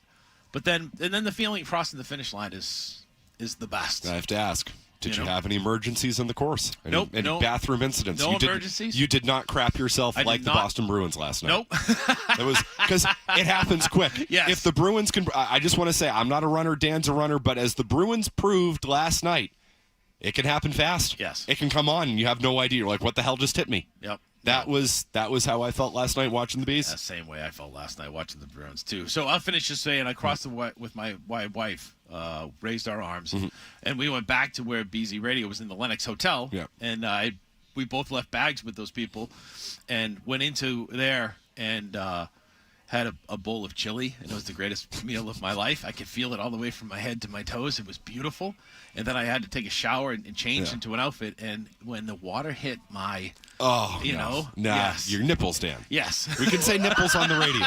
I don't know if you can say nipples on Channel 4. I scream like Macaulay Culkin in Home Alone. We can say nipples on the air. How do you prevent that from happening? I mean, obviously Vaseline, you didn't. like they tell you to do that and stuff like that, and cover them. Some people tape them with Band-Aids and everything else, but that hurt. McCone, Vaseline yourself up today, and remember, it's right on Hereford, left on Boylston. Do not take a wrong turn. But it's awesome. It's just a great day. But again, we go back if we want to touch upon it. Last night was just tough if you were a Bruins fan, because everything was great until 8 minutes to go in the third period. I'm still stunned. I'm still stunned by, and I shouldn't be stunned because Buffalo's the better team, but just the way it happened so fast, they were in complete control of that game from about 5 minutes to go in the third. I thought they really turned it on. They had 3 really great shifts in Buffalo's zone. Buffalo was getting tight. You come out, you score on the first shift of the third, and you're like, game's over. It's done. Swayman was great all night. And the guy that scored, right? Lindholm, you're like, oh, man, and there's Elias Lindholm, right? Well, and he'd been in 2 scrums earlier in the game. It's like, all right, this is coming together. This is exactly, I picked the Bruins to win this series in 7 for exactly the reasons that were playing out until about 8 minutes to go in the game last night. I said they've got a better goalie, which I don't think is the be-all to end-all. I think a lot of fans say, well, they've got the better goalie, they're going to win. No, actually, the Bruins almost always have the better goalie in these series, and have gone 3-3 in their last playoff series, even though they've had the better goalie in 5 of the last 6 by my count. So it's not always the better goalie, but that's a factor. But it's the experience factor. This is a veteran team for the most part. Guys who have... They're big and physical? Yeah, they are. As Marco Sturm told us, they're bigger, stronger, more physical. I don't think that showed last night. I think Buffalo was the bigger, stronger, more physical team, especially at the end of the game. The Bruins got hemmed in their own zone. Their defensemen were not good enough. Peak was not strong enough on the puck, I think, on the second Thompson goal. That was not enough physicality from Peak. But the experience just didn't show up the way I thought it was going to, because it was the Bruins' veteran players who did not perform well enough at the end of the game. Charlie McAvoy was a puddle in his own end. Third goal, go back and watch it if you missed it last night. McAvoy just so soft and weak behind the net. Just a lazy turnover, trying to move the puck out of there. And I thought another difference was the fact that David Pastrnak had a couple of breakaways. Couldn't agree more. Couldn't convert. And on the other side of that, their player, Tage Thompson, who's a 40-goal scorer, showed why. It was some beautiful moves down low to beat Swayman and tie the game. I thought Tage Thompson was a difference maker there. So he showed up, and once he got going, everybody else got going with him. So, yeah, it was a disappointing night. And I think we've touched upon this a lot, is that the winner of Game 1 goes on to win the series 70 to 80% of the time in the NHL and the NBA in a 7-game series. They had that game. That game was right there for them to take. Then anything could happen in Game 2. They could get blown out, and they come back in Game 3 and they're home and everything else, and here you go. So now, Game 2, even if they lose, they have a shot because they play well at the Garden to take it back to Buffalo, right? But if they had won Game 1, you're in control of that series. And the crowd was silenced and everything else, and it just kind of slipped away from him. And then Marco Sturm said after the game, what happened? He goes, I don't know. I got to see. I just don't know. Like, I think they felt very good about everything, the game plan and everything, and the players didn't execute when they needed to execute defensively. 617-779-0985. If we're going to sum it up in the simplest terms, Dan, as you just alluded to, Buffalo's best players delivered in the biggest moments, and Boston's didn't. David Pastrnak, 2 breakaways, not good enough on either one of them. Charlie McAvoy, your best defenseman, is not good enough, in the final 8 minutes of the game to close out a 2-goal lead. I don't put Swayman on this list, but McAvoy and Pastrnak, your best 2 players, were not as good as they needed to be. And that can't happen in this series. Agreed. It can't happen. Buffalo is the better team. They are a deeper, faster, more talented team. The Bruins have their limitations, but if you're gonna bank on something, and this is why I picked them to win this series, you're gonna bank on the experience. They have more veteran guys. Guys, and they don't have many guys who have won the Stanley Cup. Neither do Buffalo. I mean, there's only one player in the entire series who has his name on the cup. So it's not like you're talking about the 1980s Islanders. I mean, I don't want to overstate it, but they are the more experienced veteran team. And that didn't show up in the moments that counted, and that it just can't happen. And it wasn't the third line. I thought with Minton, Hustadinov, and Hagens was pretty good. I thought they were good too. You could see some promise. You could see why Hagens was a first-round top 7 draft pick. You could see the skill, and you could see the wherewithal that he has and presence on the ice. So there were positives that way. And again, if they had stopped the game with 8 minutes to go, you'd wake up this morning and be like, that's the formula. That's Bruins hockey. That's Marco Sturm's team. That's what you want to see. And again, they piddled it away, and it's just now it's a huge up. It's Heartbreak Hill, right? That's what it is now for this Bruins team. It's having to overcome a lot now, especially in Game 2. Buffalo, they got this out of the way. They didn't play as well as they wanted to, and they're just the crowd and everything else. They're going to come out and just crush the Bruins. Try to crush them. I think you made a great point about that third line. Minton, Hustadinov, Hagens were ready to go, and they belonged. They looked like they belonged. Sturm put them out there with about 5 minutes to go for a defensive zone draw up 1. I mean, that tells you a little something about that line and about how ready to go they were. I mean, I thought Minton was one of their better players last night. Hagens was calm, cool, collected, poised. Hustadinov nearly picked the top shelf early on in the game. Hagens had a good opportunity in the third. It was a good save by Ukko-Pekka Luukkonen. But that third line was good. And the first line, you got your 2 goals from the first line. Where was David Pastrnak as part of it? Yeah. The second line, you need a little bit more from the Zacha line. But where was Pastrnak? I thought Zacha had a tough day. It took a penalty, and that holding penalty was not, a very good maneuver or choice the way he attacked the defender. So I think you hope. And then, I think that, the Corrali, Kaslik, and Jeannot line did what they were supposed to do. So there were unfortunately, there were a lot of good positives, I thought, from that game. It's just that I think everybody was just stunned. Like you said, you thought we were going to go to overtime, triple overtime and everything else. And, we had to get up and come here. You were like, okay, but then it's just like, okay, I'm going to go to bed now. It's over. Done, right? And that was it. So they lose 4-3, and now they move on, right? You mentioned Zacha. To Game 2. You know how many playoff goals Zacha has in 26 games? Yeah. 1. Can't happen. Yeah. Which is the flip side of Lindholm. Yeah. Right? Elias has, 7? That was his 7th career playoff goal. Yeah. You were like, wow, really? Yeah. So maybe this guy turns it on in the playoffs. I thought Lindholm was a positive last night. And it really started with the physical activity, the scrums. Buffalo. What did you make of the Marco Sturm physicality comments the other day? Do you think that woke Buffalo up at all? I think it's certainly, you don't want to say anything like that before a series like that. It caught my eye. It was surprising to see him because he hadn't been like that all year. But I also think that he was saying it to his team. Yes. Like, guys, this is how we need to play in order to come up with a victory. And I think it kind of got in their mindset. So, yes, at time Buffalo came out hard. You expect the home team and everything else. They were hitting the heck out of the Bruins. But then the Bruins were trying to slowly get back at that. And I think that's when he's going to go back and look at it, he's going to say, guys, we have to play physical. This is what we have to do, but we have to be smarter. We can't take bad penalties. I also thought by saying that, he put something in the referee's ears, too. It's like, I don't know if you want to do that in that situation. So I thought it was a message to his team.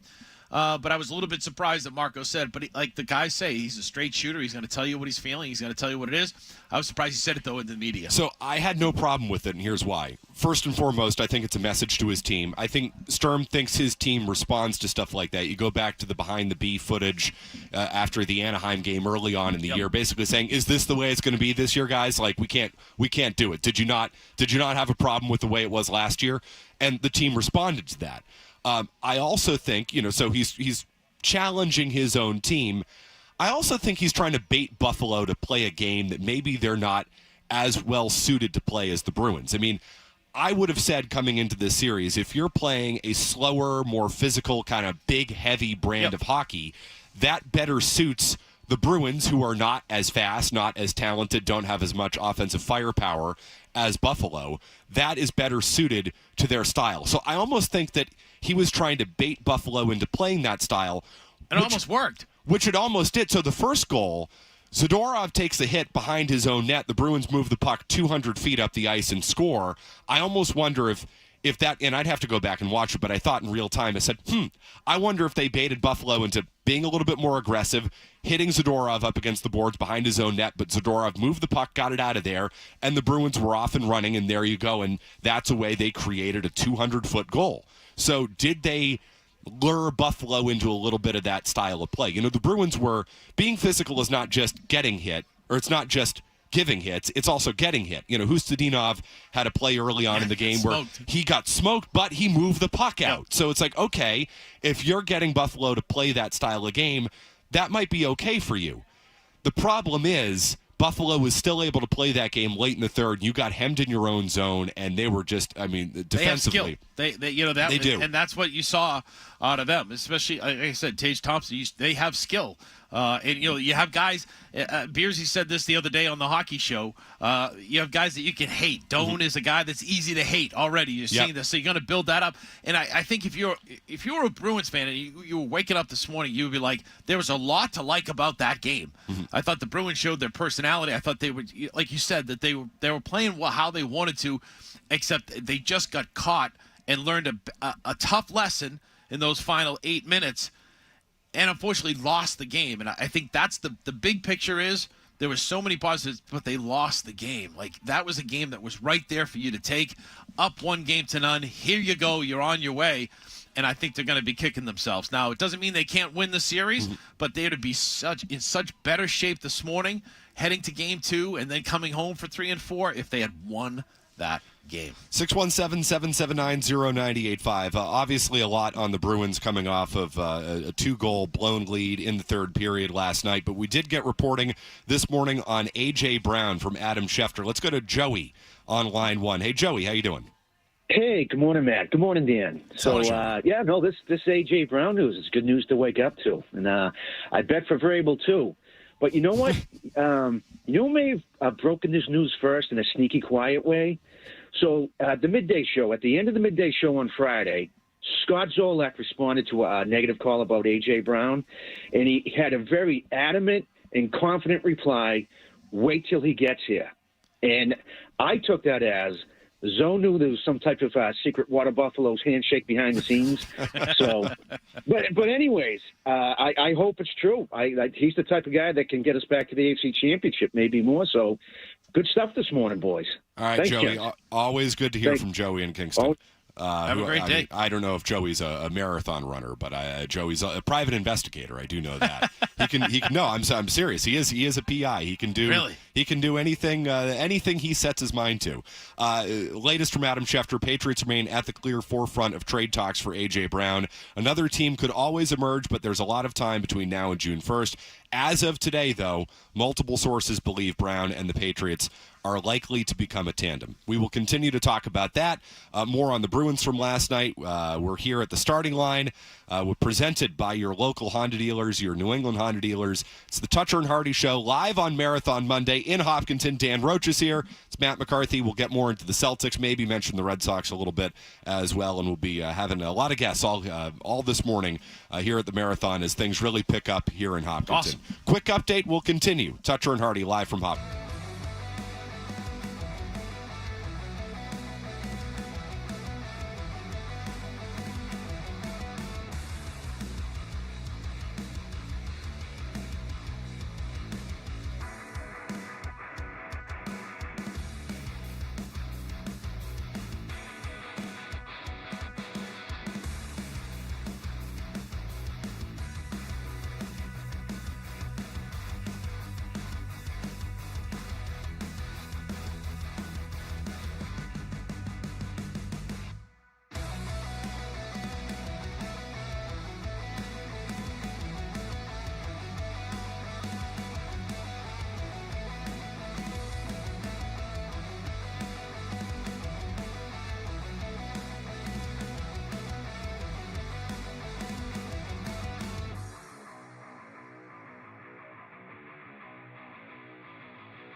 first time. Toucher and Hardy, mornings on the Sports Hub.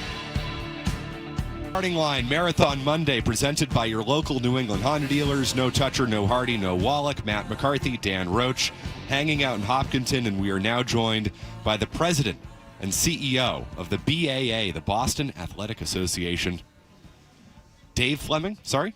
Jack Fleming. Oh, my God. We had Dave McGillivray and Jack Fleming. Hi, Dave. What? Jack. I'm Jack. When did you start with the BAA? It's been how many years? I think this is end of my 34th or beginning of my 35th, something like that. And how did you start? I was working as an intern at USA Track and Field, and they lent me over to the Boston Athletic Association, and it just grew from there. What made you fall in love with the BAA, the Boston Marathon, and everything that goes with it? I saw at that time that the Boston Athletic Association and the city had such a high regard for something special, unique to the area. And like so many people, we all just want to play whatever role we can in being associated with it. That's it. It's simple. And the role that you guys play in the community is just unbelievable. Dave was saying earlier, probably $50 million being raised this year for charity. Yeah, we exceeded our total number last year, this past weekend, which is about 50.4. And today is a big day, as people that may not have known that Dan Roach was running the race, and they want to give to why Dan is running. And that will continue through the next month. So we're very, very, very excited that over the past 3 years we've gone from 40 to 45 to 50. And I'm not a betting person, so I don't know where we will end up this year, but we're very happy that we have exceeded last year's total already. Matt was saying earlier that this is one of his favorite days, especially in Boston and New England. It's a great feeling. For me, the entire weekend is a great feeling. How important is it for what you guys do to make everyone feel that way? You see people, you see them wearing their jackets. Everywhere you go, everyone's in a good mood as they walk around the city, even though the weather might not cooperate at times. But it's just a beautiful weekend to celebrate the marathon, to celebrate Boston. Where did that all come from, and how has that evolved over the years? Yeah, now everybody knows many people working hard to run any marathon or the Boston Marathon presented by Bank of America. And as that recognition has grown, the excitement builds, the momentum carries. 30 years ago, Dan, as you know, the race was 9,000, 8,000. Now it's 30,000 plus.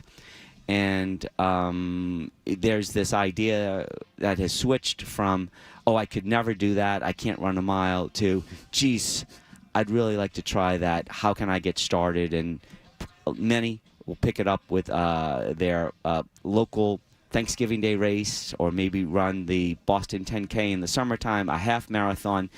What's next? For some, a 5K, a 10K, a half marathon may be their ultimate goal and stop. And others will say that they have something more in the tank that they'd like to test themselves in. Both are perfect and fine, because the marathon is not for everyone, right? It takes a tremendous commitment from families, support systems, employers. It can be expensive, frankly, to travel around. And we're just very, very proud of our role in the running world. What does the BAA do to make running accessible? As you just mentioned, it's a hard thing to get out there and run a marathon. Yeah. How do you view your role in getting people exposed to running the marathon, the event? Well, the Boston Athletic, I appreciate the question. Boston Athletic Association's signature event is the Boston Marathon. But then we have a very large 5K that we just happened, which is an introduction for so many people. I had 11,000 on Saturday. Our 10K has 11,000 in the summer. Our half marathon has 11,000 in the fall, and then we have 7 or 8 free fun runs all over the city of Boston: Mattapan, Roxbury, East Boston, Dorchester, Franklin Park, Alston, Brighton. I missed one in there. But I mean, we're trying to find places for everyone. And I think that's, as we have grown over the decades, we realize more than ever that the journey of a marathon begins with a single step. Yeah, that's great stuff. And I had the honor and privilege for after Tom Grilk, after the bombing in 2013, being the PA announcer at the finish line for 8 years. And it was just Greg Meyer, 1983 champion, and the crew that we had. But, Jack, I'm curious to see, you're running around on a day like today and making sure that, the governor and the mayor and the presentations go well.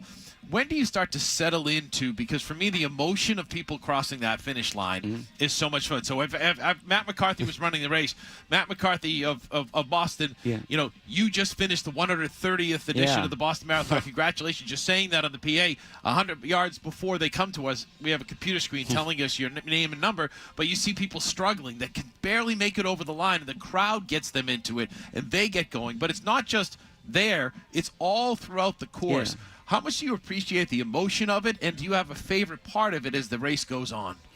Yeah, it's not. I certainly enjoy the first finishers to the finish line, but I also really appreciate more than ever the final finishers, because a lot of times it is much more difficult to be a final finisher than to be a winner. That sounds crazy, but if you think about it, some you just can't. Everyone just cannot be a natural marathoner, but you can want to be, and it really is the triumph of the human spirit that you watch in that last hour on Boylston Street, that last 600 meters from Hereford to the Boston Public Libraries. There's nothing like it at the finish, but at the same time, there's only one place, and we're sitting right here, where everyone is together at the same time, standing shoulder to shoulder. It doesn't matter whether you're a qualifier or fundraiser or a professional athlete or a member of the para division or a top wheelchair. We're all together here, and I think it sounds a little corny. I don't care. It's the ultimate expression of freedom on no better day, Patriots Day, on no better year, America 250. And it seems to be coming together like that. I was listening to the Red Sox broadcast yesterday. Will Fleming was talking about it with, I think, Will Middlebrooks, and they're saying that, like, the bombing happened. Yeah. We saw it happen. And now it feels like there's kind of a togetherness again now, coming even more so now, of everyone's together on this, but there's a celebration. We're back to, like, this is Boston. This is everything that you want. How have you evolved with that, too, and how has the security evolved with that, too, for what you do on this race day? The second question first is that the public safety, the police do a phenomenal job in that they do what they do, and that allows us to do what we do. I know a lot about one thing in the world, and that's running, and hopefully being able to be part of a team. Just like the athletes today, they have one job to do. They have, of course, personal responsibility, but they have enough to do getting from Hopkinton to Boston, ambulating in a chair, or running. So we just want to make that as pain-free, if you will, as possible by supporting them and cheering them all the way. I don't think that there's any better day in Boston. Jack, you are the busiest man, or one of the busiest people around here. We certainly appreciate you joining us. It's Jack Fleming, the president and the CEO of the Boston Athletic Association, who, of course, put on the Boston Marathon every year. Have a great day. Thank you. Have a great race. Have a great event. Really appreciate you stopping by. And thank you for being here and celebrating with us. We greatly appreciate you being part of it. It is undeniably one of the best days of the year in Boston. We are at the starting line in Hopkinton. We'll continue. It's Toucher and Hardy, Matt McCarthy, and Dan Roach in for the guy.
Ticket not punched. Hardy. No, the ticket's not punched. You got a bunch of stuff wrong when you talk. So much for this country. Dutcher and Hardy. I guess this country's a bunch of buffoons that don't know the rules.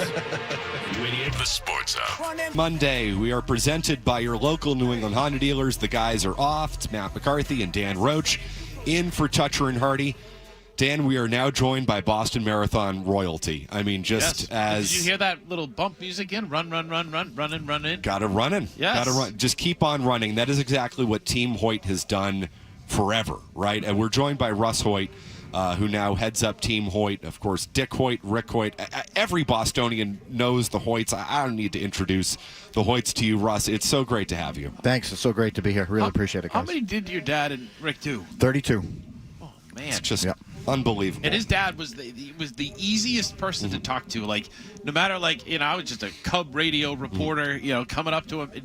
He made you feel so comfortable and so warm and so humble. Yeah, I appreciate that. And what he did, right? That was the best part of it. And everybody knows them. The statue now, it's just like, how cool is it? It's awesome. It's awesome. It's funny. People would often say to me, what was your dad's favorite memory, Rick's favorite memory, and then your favorite memory? So my dad's was easy. It was 2014, year after the bombing. He made a promise to Rick they would come back and show the world that Boston is strong. Did that. For Rick, it was 1993, the year he graduated from Boston University. The entire course, people had signs up. Congratulations, Rick, on your graduations. We love you and be you too. And for Rick, it gave him warmth in his heart because he said people were now not only seeing him as an athlete who was pushed by his dad, but they knew that he had finished his educational marathon too. It was so cool. That's just awesome. And for me personally, it was 1986. There was something about when I dropped them off in Hopkinton that year and I got to leave. Like I walked away. I was like, something's going to be special.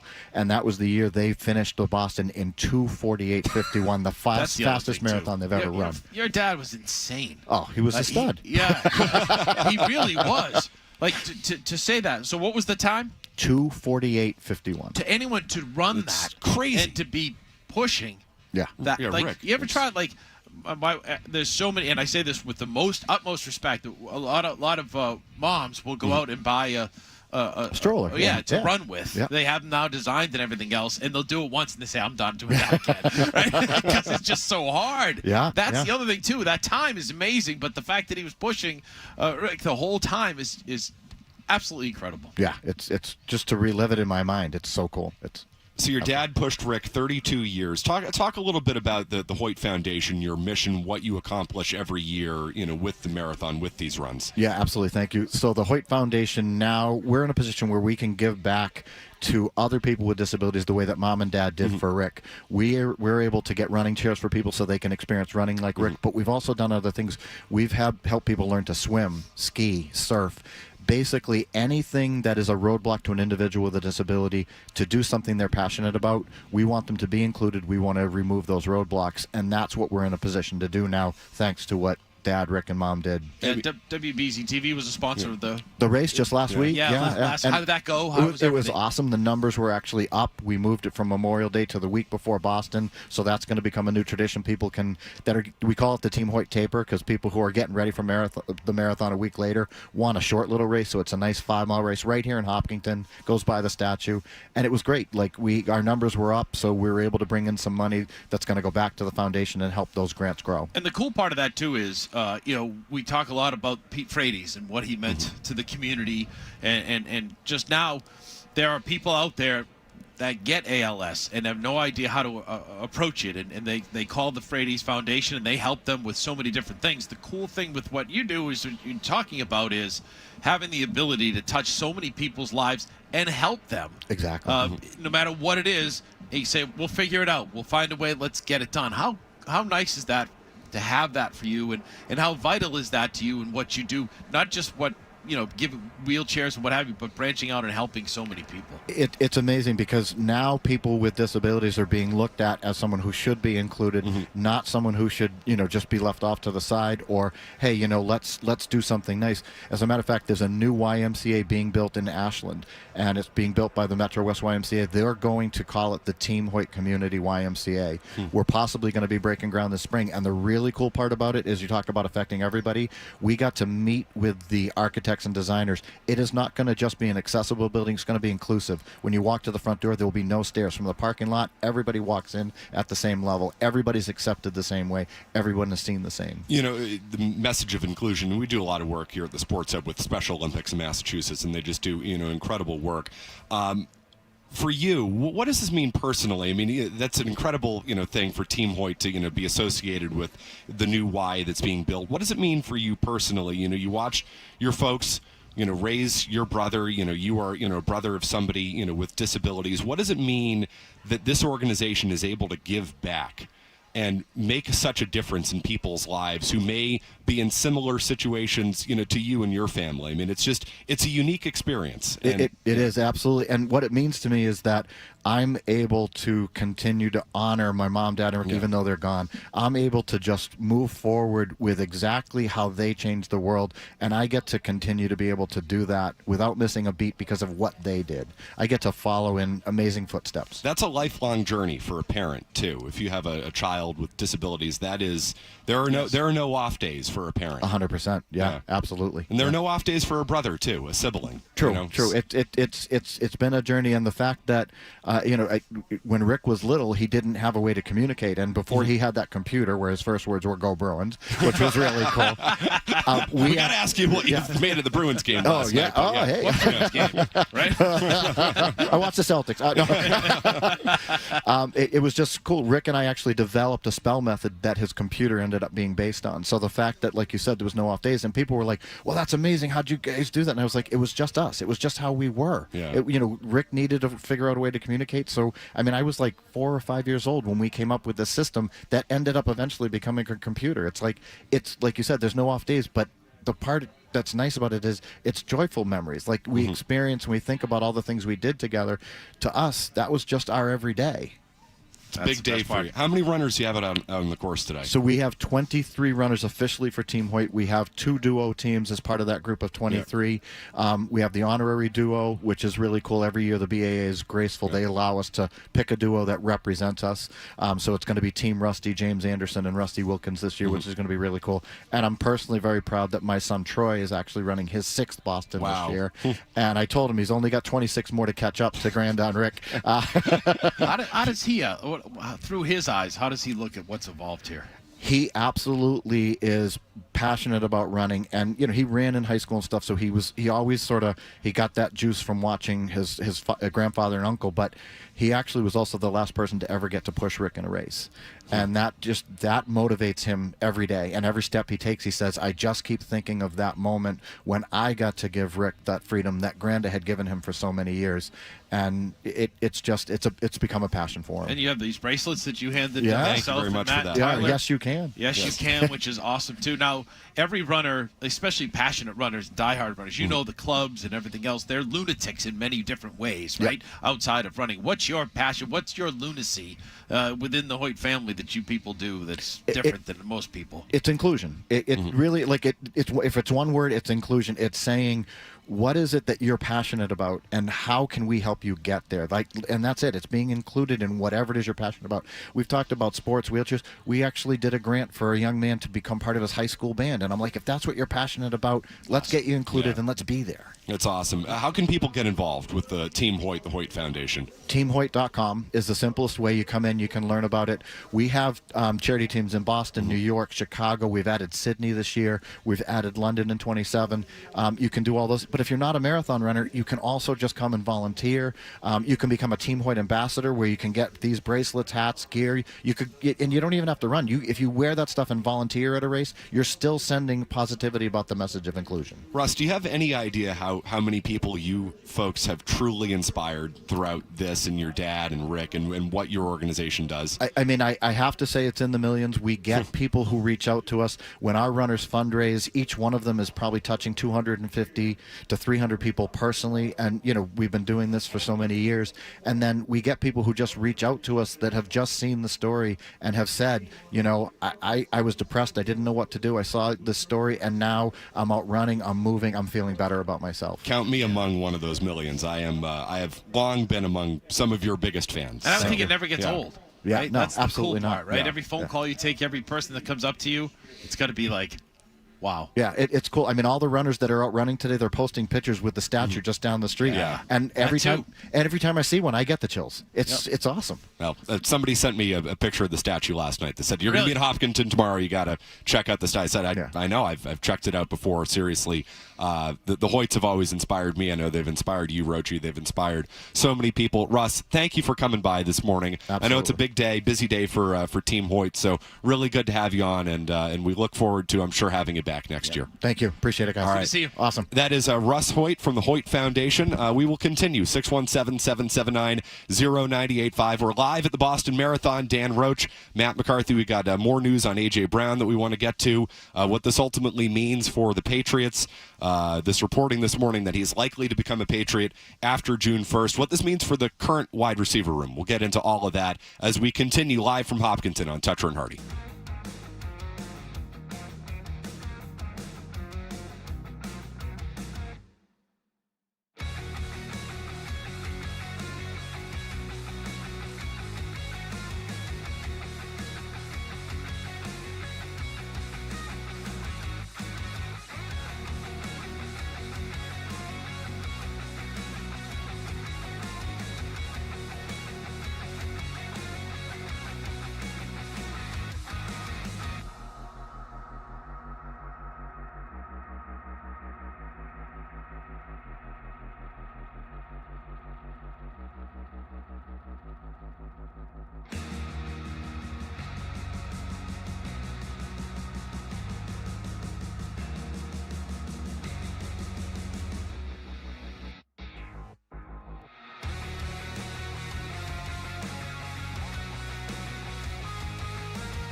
Sports Hub.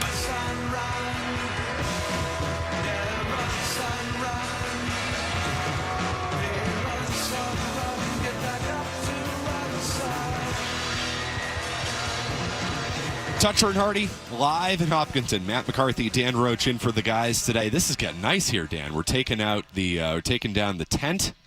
We're out in the sun, getting ready for the race to start. But 9:06, men's wheelchair goes off. Is that right? 9:06 and 9:09 is the women's wheelchair. And I can pull up the rest of these. I also want to wish Tim McCone the best of luck as he goes about his business, too, which is cool. And Drew Carter, the Celtics TV voice, is running for his Shamrock Foundation as well. And he's raised he's trying to raise $50,000. He's raised over that. And that's the other part, too. We talked about it with Jack Fleming, Dave McGillivray, of how much money he's raised for charity. It's incredible. Just Russ Hoyt, and how many good things people do in this marathon. I mean, all you need to do is stand along the route somewhere and just see how many folks come through wearing a Dana-Farber jersey or, I mean, the million. I mean, how many great charities out there can you name? They're all out here today, running, folks are, raising just tens of thousands, millions of dollars, for these incredible charities. It is an inspiring event. There's no doubt about it. What's cool, too, is like some of the athletes that have, over the years in Boston have foundations. Teddy Bruschi, and, Joe Andruzzi. Joe Andruzzi as well. And Pedro Martinez, his foundation. David Ortiz for his children's fund. So it is cool. And by the way, 9:30 is the hand cycles and duo participants, and 9:37 is the professional men, 9:47 the professional women, and it goes on and on from there. All right, I want to make a bet with you. So McCone last year ran it, I think, in 3:58. This feels like a good day to run. Yeah. It's a little sunny, but it's cool as we're still bundled up here. But this feels like a better day to run than last year. I bet you he does it in under 3:45. He's going to be out there with Kipchoge doing it. And I mean, the elite men do this in about 2:03 roughly. You know what's sickening is if you and I just lined up at the start, right at the starting line, and we ran as fast as we possibly could for 20 yards, maybe. Yeah. That's how they run the entire way, right? That's when we talk about how you're running the same course as the elite. In the back, you watch them run, and you stand there, and you're like, good Lord. So they're going to run right down here, right? Yes. Right in front of us. So we're going to see the elite men, the elite women go off and how fast it's going to be? Yes. That's going to be cool. It's crazy. I'm not going to... Then they get done, and they put the wreath on, and they're like, okay, and they do an interview. And you're like, how are you breathing? How are you not collapsing? It's insane. As Joe Murray said, they look tired, though. He was watching them coming in. He's like, they look tired. I'm like, yep. Yeah, no kidding. No kidding, they look tired. 617-779-0985. Mark Daniels has tweeted out this morning in regards to the A.J. Brown report coming out from Adam Schefter. And again, if you're just joining us, Schefter, the latest reporting from him, the Patriots remain at the clear forefront of trade talks for A.J. Brown. Another team could always emerge. There's a lot of time between now and June 1st, but as of today, multiple sources believe Brown and the Patriots are likely to become a tandem. Mark Daniels brings up the point that this could potentially lead to maybe some type of move involving a wide receiver already in that room. What do you make of that? Yeah, it's just saying, he's saying if and when the Patriots do trade for A.J. Brown, to see the fallout of the depth chart, do you trade a veteran? 3 players in the final year of their deals, Booty, Hollins, and Douglas. Can you pay them while paying Brown and Dobbs? So it maybe gives them maneuverability now if they want to move up. Mm-hmm. Or maybe they send a receiver back in the Philadelphia deal for A.J. Brown so they don't have to give up as many draft picks or what have you. So it does create a lot of flexibility now in that wide receiver position for the Patriots. And, I don't know how you feel about it, but it's a tough choice to say who to say goodbye to. So I don't think it's a tough choice. I'm not moving on from Kayshon Boutte. He has made so much progress in the last year and a half. It feels like Drake May really had developed a connection with him. The only thing about Boutte, though, is now he becomes a little bit redundant with A.J. Brown. I would say maybe the same thing with Matt Collins, but the guy in that group I'm moving on from is Pop Douglas. Where was he on the depth chart by the end of the year? Right. I mean, that's kind of the way I look at it. Now, again, he's more of an inside receiver.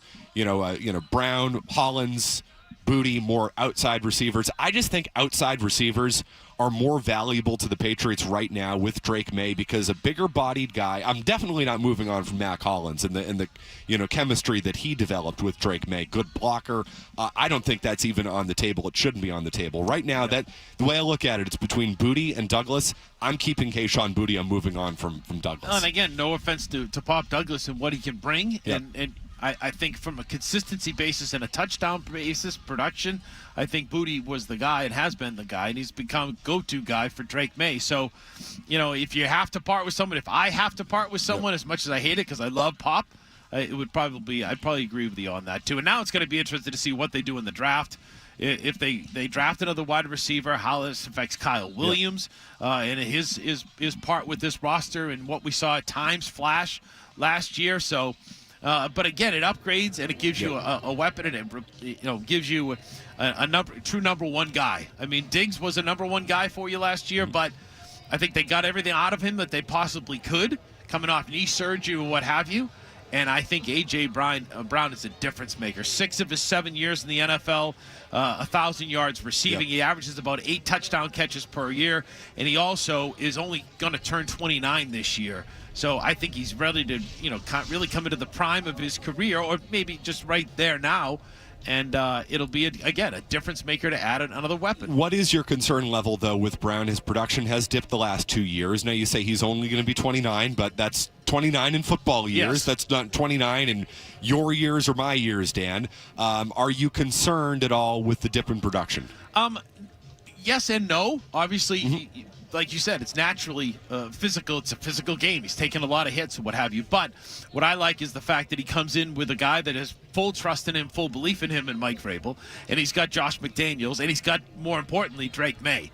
Drake May will get him the football. I thought with Jalen Hurts, watching the Eagles, it was just dysfunctional so many times that they just couldn't seem to get on the page. And then there were games when, after Brown would say, I want the ball, there were games where Jalen Hurts would go to him repeatedly, and it just didn't work. You know what I mean? Because everybody knew they were trying to get him the ball. I don't think, as we saw, Drake May doesn't work that way, and Josh McDaniels doesn't work that way. They find the open receiver, and they go from there. It'll be a little bit different for AJ, but I think it's clear. Drake May's going to start to work with him yesterday, if he can. And I think what you're going to see is just another weapon. And if they add another tight end to go along with Hunter Henry and this whole offense, you've got a lot of different options for a guy like Drake May. And maybe physically, you don't wear him out as much because he's your number one. But here, your number one doesn't have to be a 15-catch guy going out and targeted 20 times. If this plays out the way that Schefter is suggesting, and the way I think a lot of us have all thought that this was going to play out, but Schefter, tweeting this out and writing a story about this morning, makes it even more real to me. If this plays out, they have undeniably upgraded their skill positions this offseason. Dobbs is a good signing. If he's your number 2, if he's your number 1, then maybe you still have some questions about that. But if he's your number 2, I think that room is not only deep with reliable targets like Mac Hollins, like Keyshawn Booty if you keep him. I mean, you have the true number 1, and everybody else slots into place. I like the way their skill positions are coming together. I've still got a lot of concerns about the trenches, but the skill positions, I don't want to hear this summer if they get A.J. Brown, well, they still don't have enough of the skill positions. No, they very much have enough for a young quarterback with Drake May's talent and ability. That will not be my concern entering this year one bit, and if this plays out the way we expect it to. I like the word that you use, reliable. I think if you go through now and you look at all these wide receivers, there's no question. If I throw him the ball, is he going to drop it? If I throw him, is he going to be in the wrong place? How many times have we gone through that in the last how many years with Patriots wide receivers? Yep. You're going to have a guy like A.J. Brown, knows what he's doing, knows how to play the game, knows what Mike Vrabel wants out of him. You're going to have him, and then you're going to have everybody else fall in line behind him. Romeo Doubs seems like a reliable receiver and has been over the course of his time for Jordan Love, and now he's got Drake May. And he's very low-key, serious guy, goes about his business, and I asked him at the availability they had, I said, do you smile? And he's like, people get on me for that a little bit, you know what I mean? Really? Yeah. Like us here, we get on you for that type of stuff? But he said that's just my personality. He goes, but he's very serious about his craft. So, and then you got those two receivers, and then you said to go in line with Booty, who's become a reliable option for Drake May, and Matt Collins, who's become a reliable option for Drake May. So you're already 4 deep, and you've got players in line here that are going to help this offense and be reliable targets on a weekly basis. You're going to have injuries, so you got to deal with that too. But so far, it looks like everything's come together for this Patriots offense. And now go attack that offensive line and tight end position as you go about your business. But despite all that, you are still totally okay with the idea of them drafting a wide receiver even in the first round, even if this does play out the way that Schefter is suggesting. And I was just saying that from the sense of if there's somebody they love, and somebody falls down to where they want him to be, it wouldn't surprise me if they did. I don't think it's a need at this point. I mean, we just ran through that room. You're probably getting rid of somebody in that room. Whether it's Kayshon Boutte, whether it's Pop Douglas, does Kyle Williams, is he the odd man out even in year 2 if you bring in A.J. Brown? That's the type of move that everything else slots down. Everybody else is in a better spot. Alex Barth makes this point, and it's so true. Off seasons are not linear. They signed Matt Collins on the second day of the off season last year. You would have said Matt Collins, that move isn't anything. But you go out and you get Stephon Diggs 3 weeks later, and all of a sudden you're asking Matt Collins to play the role that Matt Collins should play as a number 3 receiver. Come in, block, do the right things, do the little things. I just look at that room and I say it's starting to get crowded if you trade for A.J. Brown, which is a good thing. I just don't want you to spend a first-round pick because it's crowded. Okay. There we are. There. Yeah, no, I don't. That's logical. It makes sense. Going about your business and getting it done. Now, again, it gives them options, so we'll see what they do with the wide receiver room as far as the trade is concerned. So it gives you option to use that and maneuver too. But when all is said and done, it's going to be a strength of this team now, right? That's how you look at it. So, yes, I don't think that they'll go after a wide receiver in the first round unless, like I said, somebody falls from the, it just gets overlooked and they can jump up and get that. We didn't even jump up and get him, but I still think they'll draft a wide receiver at some point. 617-779-0985. It is Toucher and Hardy live from Marathon Monday here in Hopkinton, presented by your local New England Honda dealers. As we have been all morning, we are joined by many guests. I mean, just so many inspiring folks. That is the marathon. That is at the core what the marathon is. We are now joined by Thomas Smith from the Thomas E. Smith Foundation. Thomas, thanks for popping by today. Good to see you both today. Thanks so much for having me. Good to see you. Tell us all about the Thomas E. Smith Foundation, what you do, why you're out here at the marathon today. Yeah, so I think it's important to talk about why we're out here. So I'm out here today walking for those who can't, so one day they can. So my story really began in 2008, where I sustained a paralyzing hockey injury, made a 1 in a million recovery, was deemed no more susceptible to get hurt than the average person. So I had dislocations at the top of my neck, paralyzed my neck down, like I said, made a 1 in a million recovery. And unfortunately, 14 months later, my worst fear happened again. Was skating in a practice. My skates got entangled with one of my teammates. He went into the board's feet first. I went in head first. As soon as I hit the boards, I knew I was paralyzed. Was airlifted from Salem, New Hampshire to Boston Medical Center. And naturally, they thought 2 injuries, something must have been related to one or the other. Come to find out, they said I had a better chance of winning the lottery 5 times in a row, having 2 separate accidents, totally unrelated. So at that point, I broke a thoracic vertebra in half, so I'm paralyzed from my waist down. 3 months later, I'm on my way to physical therapy with my father. It was a Monday, January 11, 2010. We're stopped at a red light at Bell Circle in Revere, and a distracted driver who was texting hit us going 40 miles an hour. Jesus. I re-injured T3 and didn't walk for almost 3 years. I was in a wheelchair. Yeah. And so we founded the Thomas E. Smith Foundation to really bridge gaps in the healthcare system as it pertains to access. So we believe that no one should be denied accessibility based on his or her injury.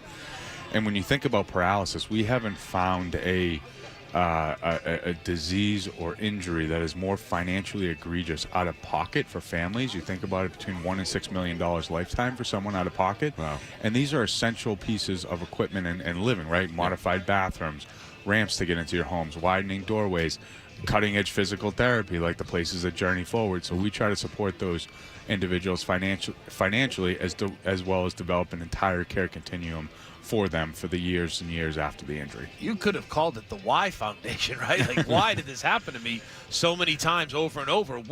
How did you come to grips with it, and what has driven you to do what you do? It's such a great question. So I like to call it the unwanted hat trick that I caught, right? 3 separate injuries within 18 months. The first person in medical history to have that happen. But when I think about it and the why, at first I was so negative when the injury happened, and then instead of saying why me, I focused on the why not me.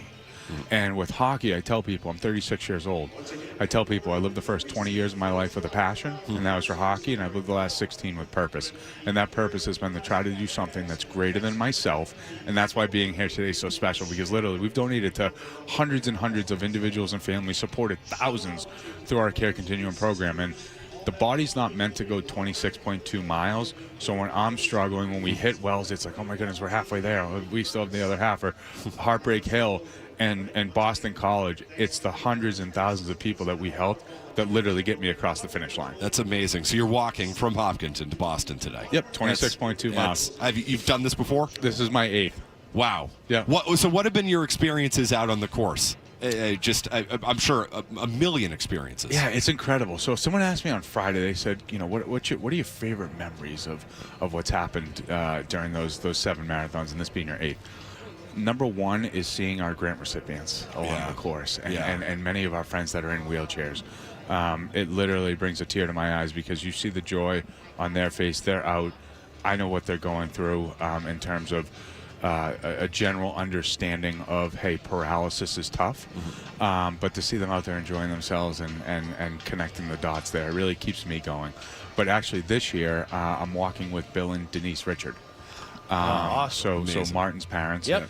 And Bill and I walked it last year together, and it was just an incredible 8 hours. And Denise called us in January and said, hey, I'm doing it this year as well. And last year when we turned on Boylston and walked by the monument to see Bill in that moment, and it's the most unspeakable tragedy, right? The worst of the worst. And then after watching him cross the finish with a smile on his face, knowing the tragedy that family has gone through, and then seeing that smile, that's what this is about. It's about enjoyment. And when I saw that smile on his face, by far one of my favorite what was that memories. like, just being with him in that situation? The Richard family and the Martin Richard Foundation, they are some of the most impressive people that I've ever met. You think about what happened to them on that horrible day, right? And I think it's like fight or flight. And no one would have blamed them for saying, guys, we don't want any involvement in the marathon. Else, right? We're out. And what they've done, and their kids too. Henry's run it, half a dozen times. And with MR8, it is nothing short of awe-inspiring what they've done. So Bill and I got friendly over the last couple of years, where we're on his committee for the new Fieldhouse Plus, the Martin Richard Boys and Girls Club Center that they're building. So we're overseeing all aspects of making sure that the building's handicap accessible and accessible from a sporting standpoint as well. So it's just been unbelievable getting to know them. And I mean this, and I'm not saying it because I'm on the show. There are no two nicer people than Denise and Bill. And just, my support guy, Joe Ford, and I, we're just really honored to be able to walk with them and experience this day. And Denise hasn't done it, has never done the marathon. So I'm excited for her. And, hopefully they have that moment again on Boylston. He did the Bruins hype video this year, too. Yeah. Oh, it was incredible. Yeah. I saw that yesterday. You're a hockey guy. We got to ask you, what'd you make of that last night? What the hell happened in that third period? Yeah. Did you stay up for it? I know you got a long walk ahead. I did. And look, it's playoff hockey, right? So they'll get another shot tomorrow night, but the boys broke down a little bit. I'd say it was 50 minutes of great hockey, and then the last 10 was really tough. But I'm sure they'll regroup. Marco's got a pretty good system there, and actually Zdeno Chara is running for our foundation this year, so he'll be here. But I know he's been an intricate part of the team mentoring, so I'm sure after today he'll have a conversation with the boys and get them going. What does Zdeno think he's going to do it in today? I mean, this feels like a pretty good day to run. I mean, I know it's a little sunny, but it's cool. So Zdeno's incredible because he's so competitive. I feel like every year he gets faster. Yeah. and we've been involved with him for a couple of years now. And I don't know. He'll do it sub 4, maybe sub 3.5. And it's crazy. The best part is you could draw just have a sea of people running, and he sticks out. just because of his size. You know what I mean? It's fun to watch him. He's so competitive. He flies. You know, he does the Feaster 5 up in Andover every Thanksgiving. Yeah. And he's just like, you can say hi to him, but closer to the race, you can't really talk to him that much because he's so focused. And when he takes off, he's gone. He approaches it, because I asked him the first year he did it, I said, see, what was the atmosphere like? Can you compare it to like a time in the season? He's like, Tom, Game 7 Stanley Cup Finals. He's like, the atmosphere on the marathon is nothing like it. But he approaches it like he did with hockey. And I think it's a testament to why he played the 24 seasons, I think, in the NHL, keeping his body healthy. You really think of Z's career, outside of his facial injury, he really didn't have an extended period where he was out. And he trains for these marathons because he does them all over the world now, like he did preparing for hockey. And I think it's a testament to why his career was so long. And we're just so thankful to have him on our board. And after, he's the nicest human being you'll ever come across, right? So, and I don't think Zdeno would mind me telling this, but Zdeno and I are at Spalding and in the hospital several times a quarter. We go, but over a dozen times a year together. No cameras. He'll take a picture with the family. He doesn't want anything. He wants for the individuals that are really at their worst day and worst weeks of their life, if he can put a little smile on their face, that's what he wants. He doesn't want any recognition.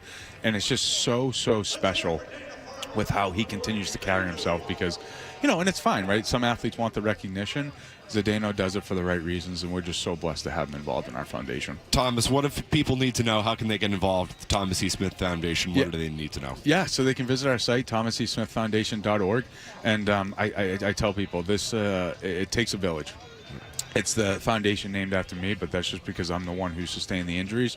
Very fortunate to be back on my feet, but our board, dozens and dozens of volunteers that participate every year, the thousands of donors. If folks want to get involved, thomasesmithfoundation.org, and we'll welcome everyone with open arms because our population certainly needs it. Could you record a video and send it to Buffalo for tomorrow's game too? Right?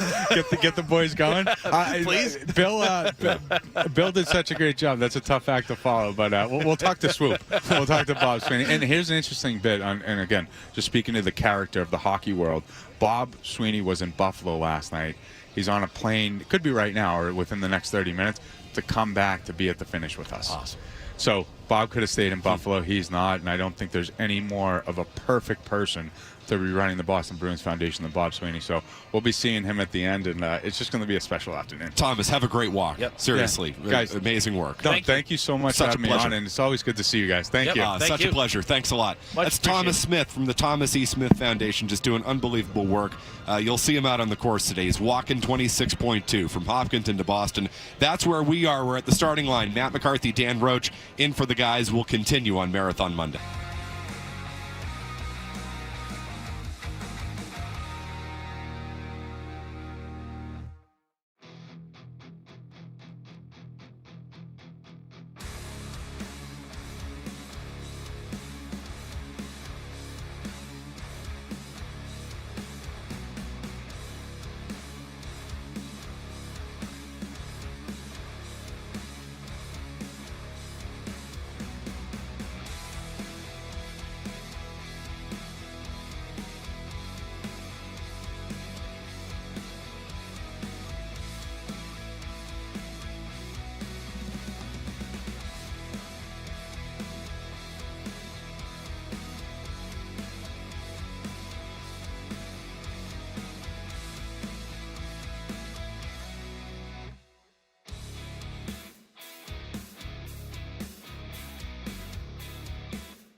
presented by your local New England Honda dealers, Matt McCarthy, Dan Roach. We've been joined by just wonderful guests all morning. It's starting to get warm now, Dan. A little warmer, a little nicer. We're going to have the men's wheelchair going off about 15 minutes from now, which will be good. This is, as we've talked about, one of the great days. We have not talked about the Red Sox. I don't want to talk about the Red Sox because I don't want to ruin what is otherwise. Won't ruin it. We'll talk about them later. I think it would be fine. No. Easy. You think it's going to be okay? Yes. Just give it. You got to give it time. Well, I have a broad view picture of everything, so just give it time. Okay. Why should I give it time? Why should I ignore how bad what else this are you going to do? offense You're is? just going to give up on the season to start with? Yeah, maybe.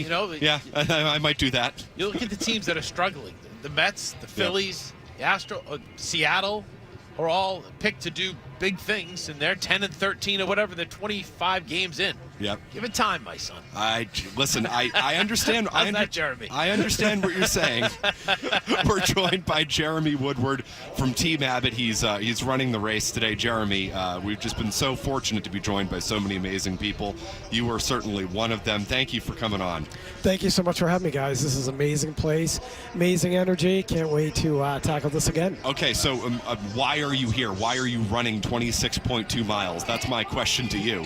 Because I can. I was born with a congenital heart defect. I've had multiple heart surgeries, survived the worst of heart failure, and received an Abbott heart valve in 2000 years ago. And it's just been an amazing ride. I mean, I never thought that I'd ever have this opportunity to be here. Yeah, So explain that a little deeper here. You're an amazing story. So you've had heart failure. Take us through it how you got to the point where you're able to do this. Run 26.2 miles in the Boston Marathon. Yeah, it's a wild story. So I was born with a congenital heart defect, and the first time I had a tissue valve replacement, I got really sick. Ended up developing endocarditis, and we ended up fixing that. They gave me a tissue valve at the time, and they said, "Hey, if you get through this, we're gonna, we're going to put you in a mechanical valve." So anyway, I ended up getting a mechanical valve. And I made a promise the night before I had my second open heart surgery. I said, if I get through this, then I want to do some crazy things, better our community, and just do some wild things to just show that, the human body has potential.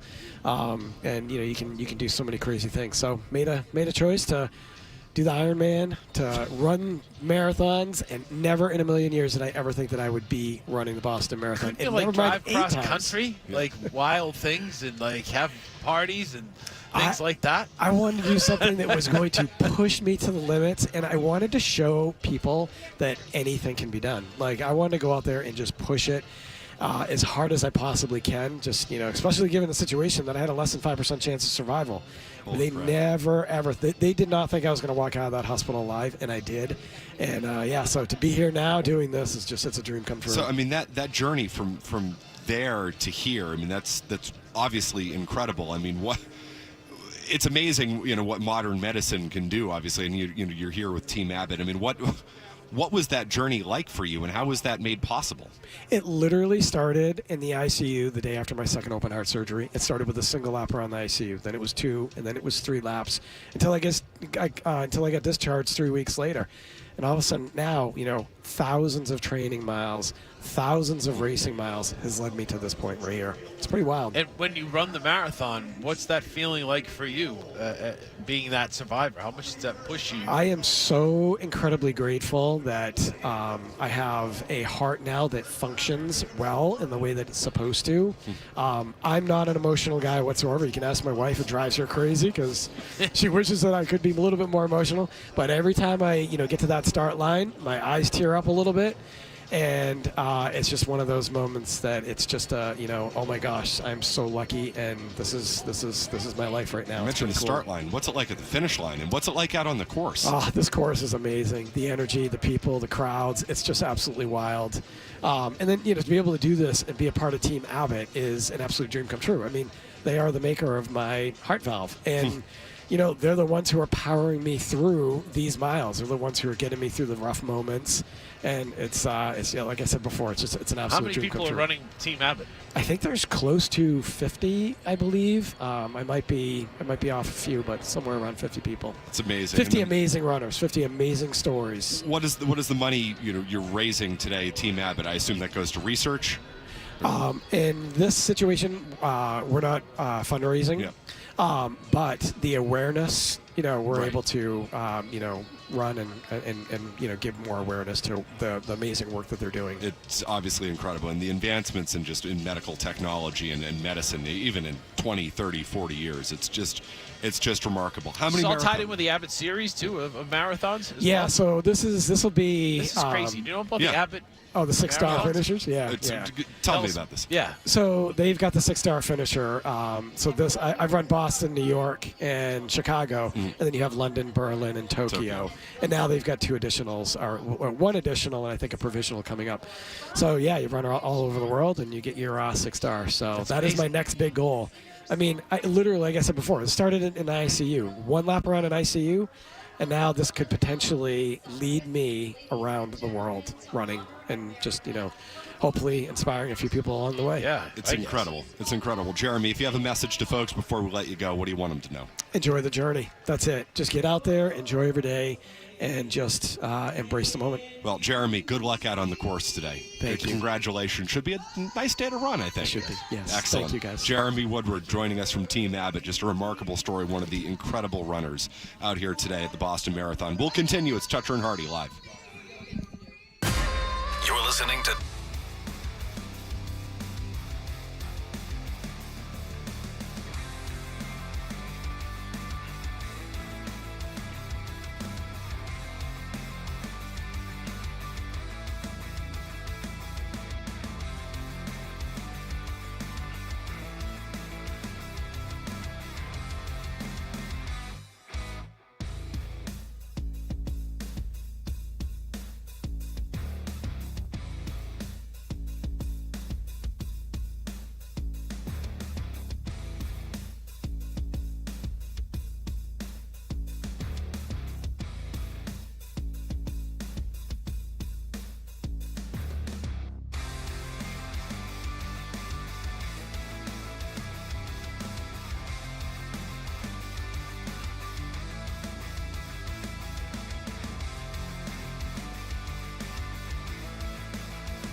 station. Sports Hub headlines presented by Celsius Energy Drinks. Adam Schefter reporting this morning that multiple sources believe A.J. Brown and the Patriots are likely to become a tandem. Schefter says the Pats remain at the clear forefront of trade talks for A.J. Brown. And he says another team could always emerge, but there's a lot of time between now and June 1st. But as of today, he does expect Brown to end up with the Patriots eventually. NFL draft, of course, later this week. Patriots with the 31st overall pick. Bruins lost to Buffalo 4-3 last night, blowing a 2-goal lead with 8 minutes to play. They gave up 4 unanswered goals. Tage Thompson scored twice. Game 2 set for Tuesday night. Game 2 also Tuesday night for the Celtics after they beat down the Sixers 123-91 yesterday. 26 for Jaylen Brown, 25 for Jason Tatum. Red Sox will be back on the field at Fenway today as they play the Marathon Monday game, 11 a.m. start with Sonny Gray on the mound against Jack Flaherty of the Tigers. Sox lost 6-2 again yesterday. Garrett Crochet gave up 5 runs in 5 innings. Sports Hub headlines are brought to you by Rodenhiser Home Services. Get your AC ready now. Rodenhiser's early season check is just $89. Schedule at rodenhiser.com today. I'm Matt McCarthy on Boston's Home for Sports, 98.5 The Sports Hub.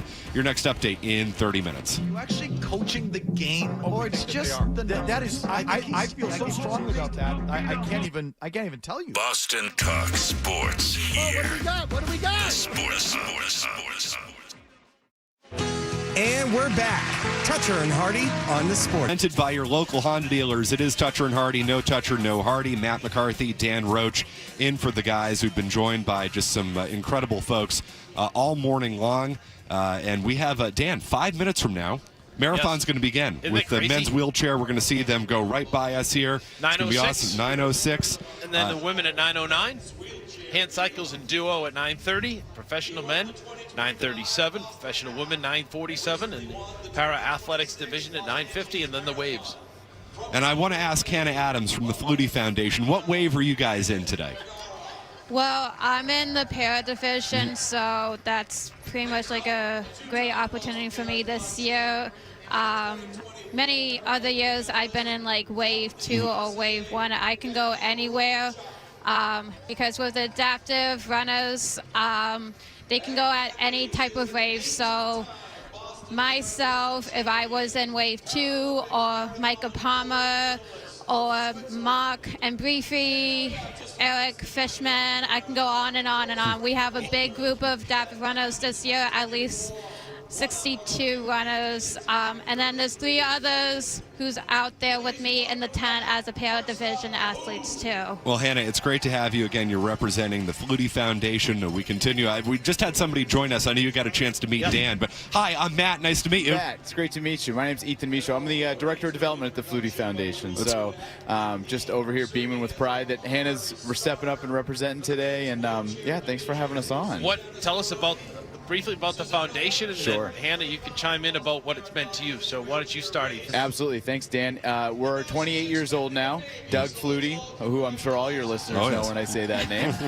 He and his wife Lori started the foundation in 1998 when their son Dougie turned 2 and was diagnosed with autism. Since then, we've grown from a local organization here in New England to a national organization. We serve individuals with autism all over the country and even some all over the world at this point.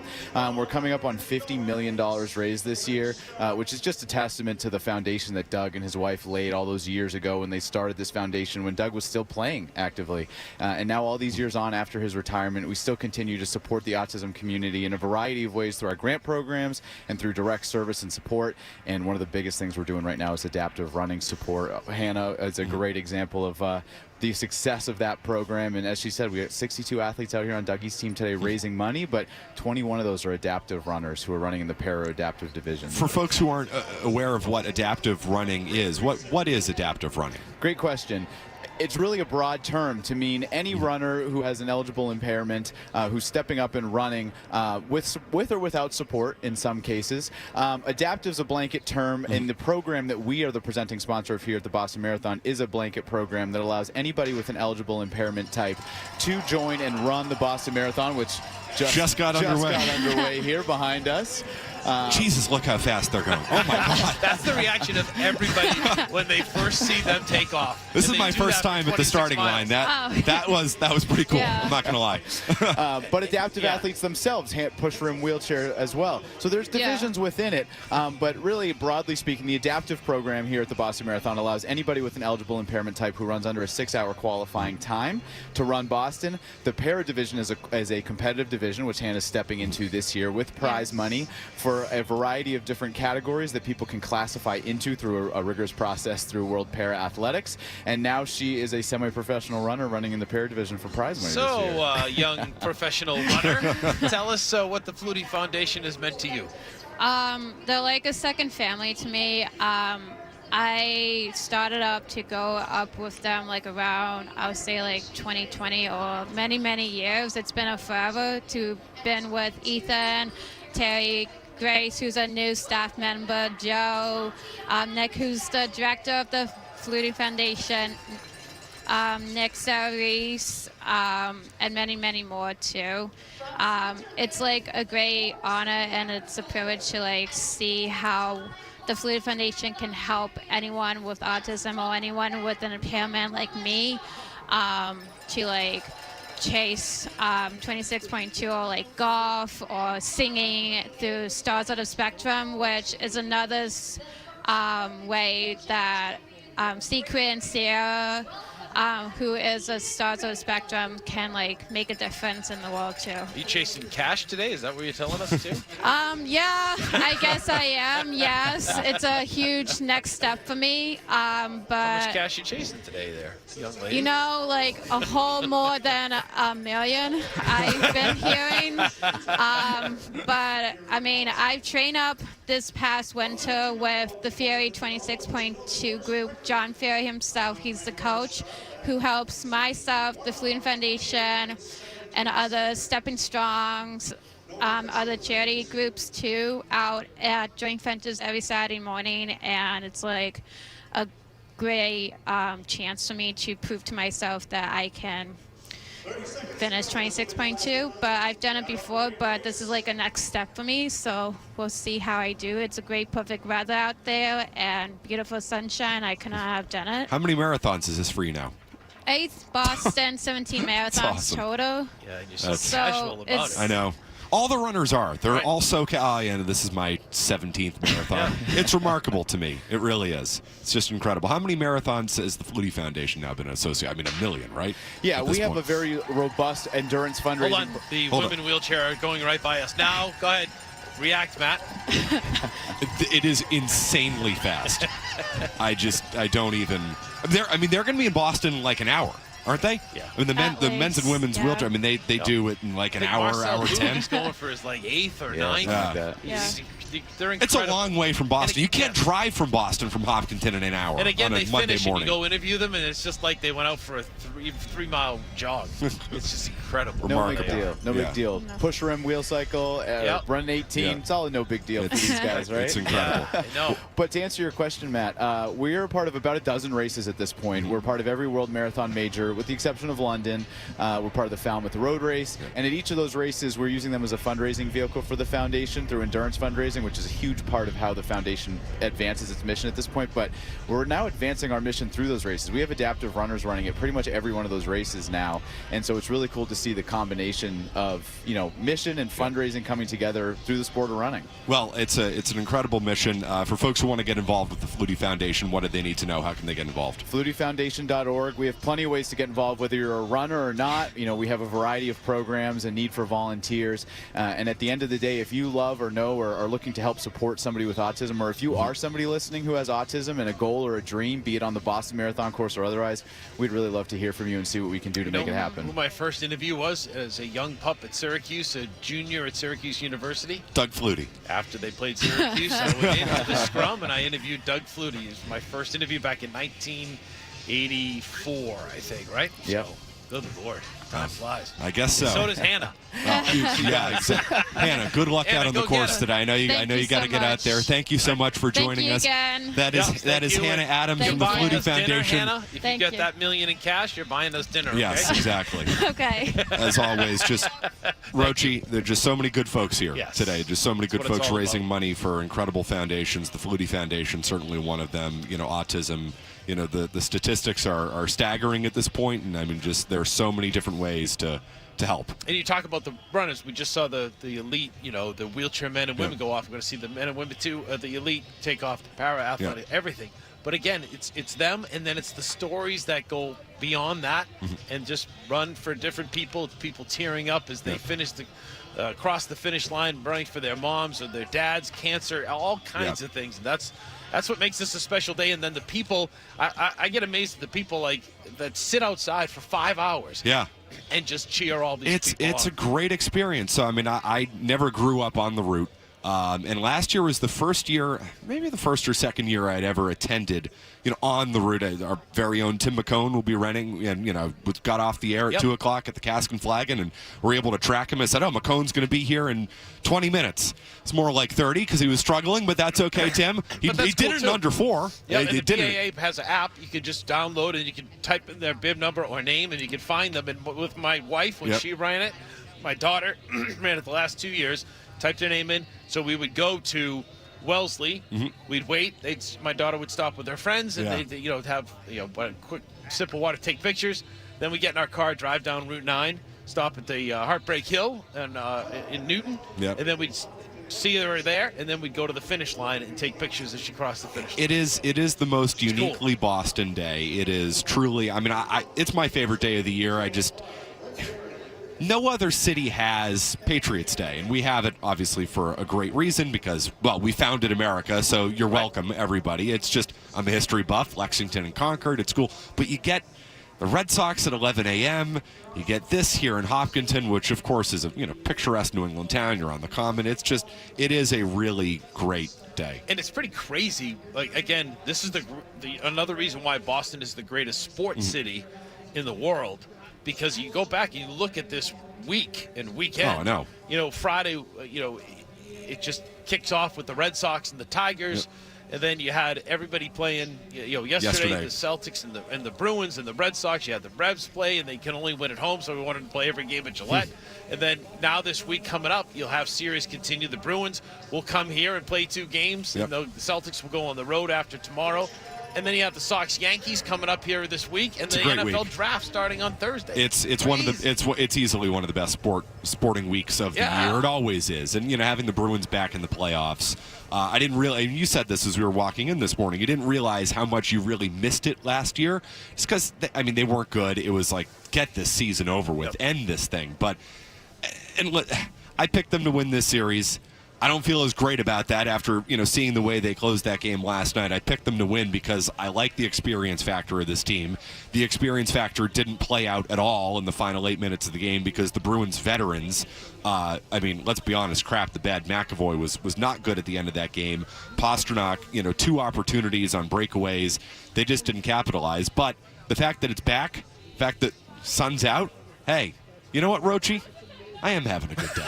You said to me, I'm going to bring you down. I said, I'm not going to bring you down. You've brought me up today, Rochie. I'll see. And again, going back to the Bruins, I think there were so many things to look at and say, this is good. This is what, and they have said for a while now, Morgan Geekie in particular said, I think we're built better for the playoffs than we are for the regular season. And they showed so many things. Geekie scores, he had 5 goals in his last 4 games in the regular season. He scores, okay, good. Elias Lindholm shows up and gets his 7th career playoff goal. You feel good about everything. Swayman played really, really well. He's not the reason why they lost. But I thought the difference was their best player, Tage Thompson, or one of them, played. He scores twice. Pastrnak has 2 breakaways. He doesn't score. And I thought that cost the Bruins last night. And again, will it cost them the series? I don't know. The winner of Game 1 generally does very well in these series, and the Bruins had it right in their grasp and let it slip away with 8 minutes to go. All right, I said I'm feeling good. Now let's talk about the Red Sox. You've been saying a little bit this morning, don't panic, don't worry. Tell me why I shouldn't worry about a team that had questions about their lineup coming into this year, Their lineup has been one of the worst in baseball. They've hit 13 home runs, which is dead last in baseball. I mean, Aaron Judge basically has as many home runs as the Red Sox have as a team. Why should I feel that this beginning of the season isn't a sign of things to come? I'm going to say, and I'm not saying they're not going to have a good season. I'm not saying they're going to have a great season or anything. I think there are a lot of concerns. I think that if you look throughout baseball, it's just the way things have started. It's been kind of bizarre. The Toronto Blue Jays are 8-13. The Got Boston a lot Red of pitching Sox injuries, though, the Blue Jays. 8-13. Yep. The Seattle Mariners are 10-13. They are one of those teams that is picked to win maybe the American League. The Philadelphia Phillies are 8-13. The Mets are 7-15. So you're just seeing it around baseball that there are other teams struggling. And again, it's 21 games in. The Red Sox, it's pretty clear what they are and aren't, right? They're 8-0 when the pitcher goes 6 or more innings, when their starter goes, and they're 0-13 or whatever when they don't. So it's simple as that. We've seen some signs that the rotation can't get going. We're concerned about Crochet, but he was better yesterday. He just had some weird pitch sequences, and even he was scratching his head after the loss yesterday, saying, I felt really good. He did look pretty for good. So many innings stretches. 2 through 4. Yes, it was just uneven. weird. The sweeper isn't where it needs to be. So I agree. So I think the rotation's okay. Okay. I think they're going to be okay, and they're going to hit. The weather's been crappy. I'm not sure if they're going to hit, They're going to Rochie. hit enough to win games. So I hope you're right about that, because with you know me, I'm a baseball guy. I desperately want the Red Sox to have a good year. Baseball is back in so many ways. The sport is doing so well. People are coming back to the game. If the Red Sox miss out on that, it would be a real tragedy. Not to say, and it would be bad for me personally, bad for business, bad for all of us in this town. Having the Red Sox give us a compelling year last year, it's like you realized how much you missed it. The same way we talked about how much you missed the Bruins in the playoffs. This is such an opportunity in front of them. I think the American League, as you just pointed out, is weak. It was weak last year. I think it might be even weaker this year. Toronto's got 1 million pitching injuries. Seattle's not what we thought they might be. So there's an opportunity there for the Red Sox for sure. I just look at this roster and I say, how much better can this lineup really get? I hear what you're saying. They're built on pitching and defense. They are the run prevention Red Sox. When they've pitched, they've won. It's been very consistent. When they've pitched, they've won. I just think their margin for error is so small, given how anemic and inept this lineup is. I don't know if this lineup is going to get much better. I don't think this is all because it's April and it's cold. Find me power in this lineup. I don't think you can. Oh no, I think what you're going to have to rely on is they're going to have to pitch. They're going to have to, pitch better than they have, more consistent than they have. But I think guys are going to hit. I think Roman Anthony's going to hit. I would agree with that. We're seeing him have a bad April or a bad start. I think he's going to hit. I think Caleb Durbin has shown signs that he's going to hit. I think he's going in a better way. Wilson Contreras looks like he's going to be a contributor throughout the season. So I think you're okay there. But they need everybody else. They need to figure out their rotation in the outfield. It's unfortunate, but their 5 players for 3 spots or 4 spots isn't working right now. How do you build a team? It's a hard thing to do. Guys can't get at bats, can't get consistent at bats, can't get reps, which they need right now more than ever. It just brings me back to, how do you build a team? We all knew they had too many outfielders. How do you come into this year with the exact same problem that you've had for the last few years? There was reporting that they wanted to trade Duran, but they wanted a 7-WAR return for him. Jeff Passan and Kylie McDonald had that report over the offseason. I believe it. They knew they had to trade an outfielder. They chose not to because I guess they wanted 100 cents on the dollar for Jarren Duran, who right now appears to be a platoon player. I mean, the guy's batting $170, $180, whatever it is. It doesn't work. Yoshida's been one of the few guys hitting. He's barely in the lineup. He's at least in the lineup today, but that means Rafaela comes out of the lineup. The roster does not work. And I've been saying that for a number of years now, and it still doesn't work. How do they keep coming into the year like this? I just think it is indefensible from a baseball operation standpoint, the way they construct this roster.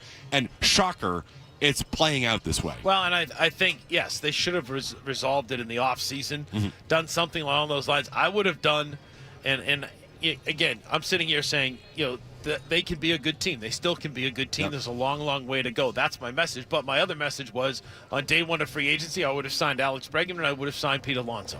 And I would have just moved on from there and then done everything else you want to do to this roster to give them some power, to give them some. We saw the presence of Bregman and what he did and also on the field. And then I would have done, what you're doing. So I don't know how they resolve it. I think you just hope that it's naturally, somebody gets hurt so there's depth and they fill it that way. But right now it doesn't make sense. It's just hard for guys to consistently get at bats and to get them going. And you're seeing that in that lineup. So it's going to be a very fragile lineup. It's going to be a lineup that has to have consistency. You're going to have Roman Anthony play into a role where he's a superstar type of player, and you need it quickly. That's one of the biggest problems that they have. And then they can figure it out. But when you watch them play and then watch them win, like the game Friday night or whatever, they do the right things that they need to get done. But when they lose, they look like crap. It's hard to win 90 games 1-0 the way they did Friday night. Yep, but that's the way that they're built, and that's the way that they're going to get it done. Well, it's the way that they're built. I don't know if it's the way they're going to get it done, but it's definitely the way they're built. Last year.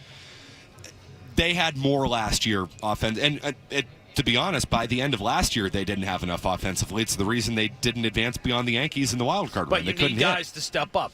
You'll have more offensively if you get Roman Anthony to play to his ability and stay healthy. If Marcelo Meyer can step up and play to his ability and what you project, it's saying what if. But again, I'm okay with it's 21 games into this season and see where you're at. If they can stay in contention, then I would add a power bat at the trade deadline. So, they have ways to go here, but it's not like a team that was terrible last year that won 60 games. They played where they needed to play. And by the way, did you see the comments yesterday from Cam Schlittler, who's adding fire again to pitch? He's pitching Thursday here. Pride of Walpole, in baby. Boston. Pride of Walpole, but he's pretty funny. It's just he embraces it right now as far as what he's saying when it comes to pitching for the Yankees and kind of egging on Red Sox fans. Guys got some edge. I respect it. Red Sox could use a little bit of edge right now. They're flat. There's very little doubt about that. So real quick before we hit the break, because I know we're up against it, they went 22-9 in crochet starts last year. They have to go 22-9 in crochet starts this year. I mean, you said they were an 89 win team last year. Yes. But it comes down to one very simple thing. They won basically every time Crochet took the ball. And that's a lot to ask, even of a Cy Young candidate, Cy Young quality pitcher in Crochet. But I think they have room for error in the sense of look at what Ranger Suarez is when he's on, right? And that's the reason why they have him. And Sonny Gray should be that guy. He's a number 2 pitcher. So they're deeper in the rotation. Yes. So that should help them from that perspective. Yeah. But again, they have to have it come together. And and I think what's frustrating is watching them play is just like when they're not on, when the pitching's not on, they're tough to watch right now because they can't generate anything with their bats. They leave runners on base, and they just don't look like a good baseball team. But I think that's because of their pitching. They have to pitch, and then everything else falls in behind them. All right, back to the Bruins, Celtics, and the latest A.J. Brown reporting. We'll get to that next. It's the Toucher and Hardy Show live from the starting line, Marathon Monday, presented by your local New England Honda dealers.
How you hanging in there, Rochie? You good?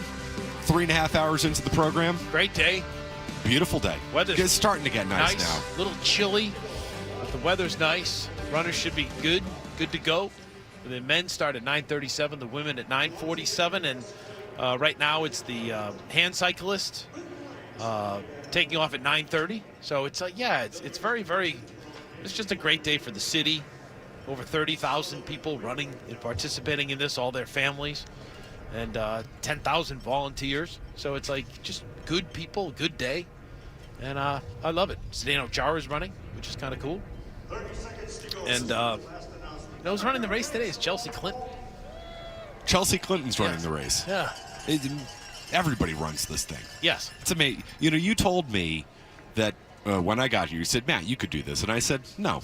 3.5 hours later, I'm thinking, I could do this. Yes. Chelsea Clinton's out there running it. I mean, you've run it. Anybody can do it. I know, if I could do it, anybody can do it. McCone has told me, he said, no, you think you can't do this, you can do this. I remember the first time, it's a 16-week program that my it's a wife lot of dedication, Rochie. I don't have that. In January, the first time you do it, you do a long run and it's 7 miles. Yeah.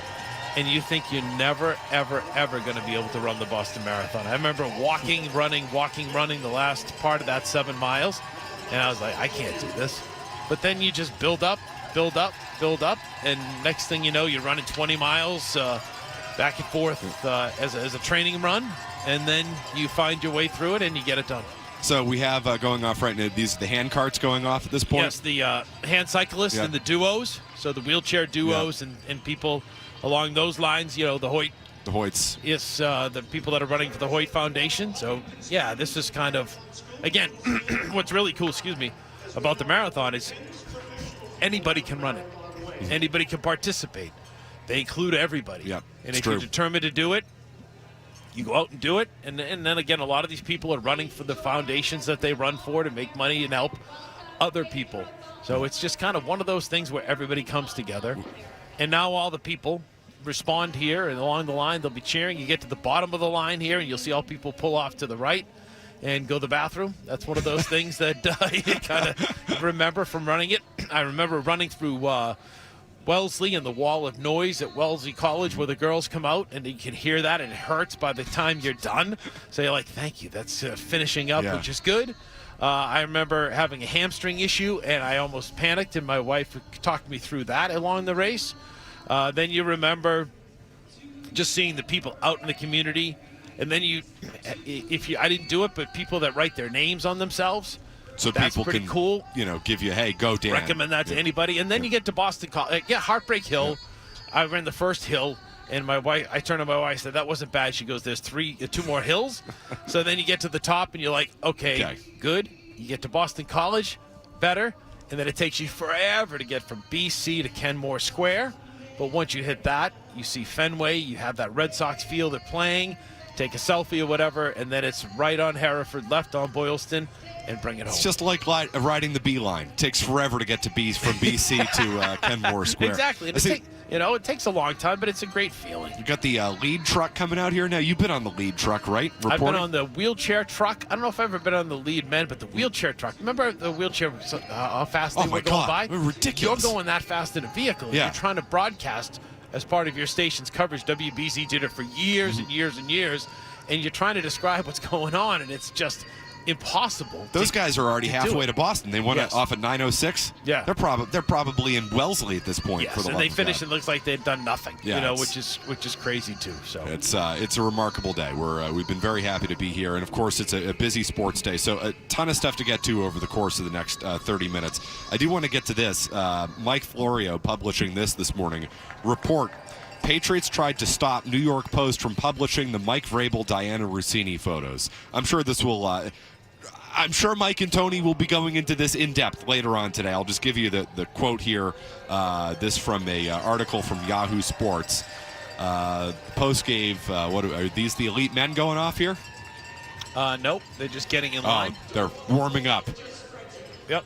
Okay, just stretching. They said that they got me. This is my first time out here and getting very distracted, like Joe Murray, distracted by the flashing things in front of me. Anyway.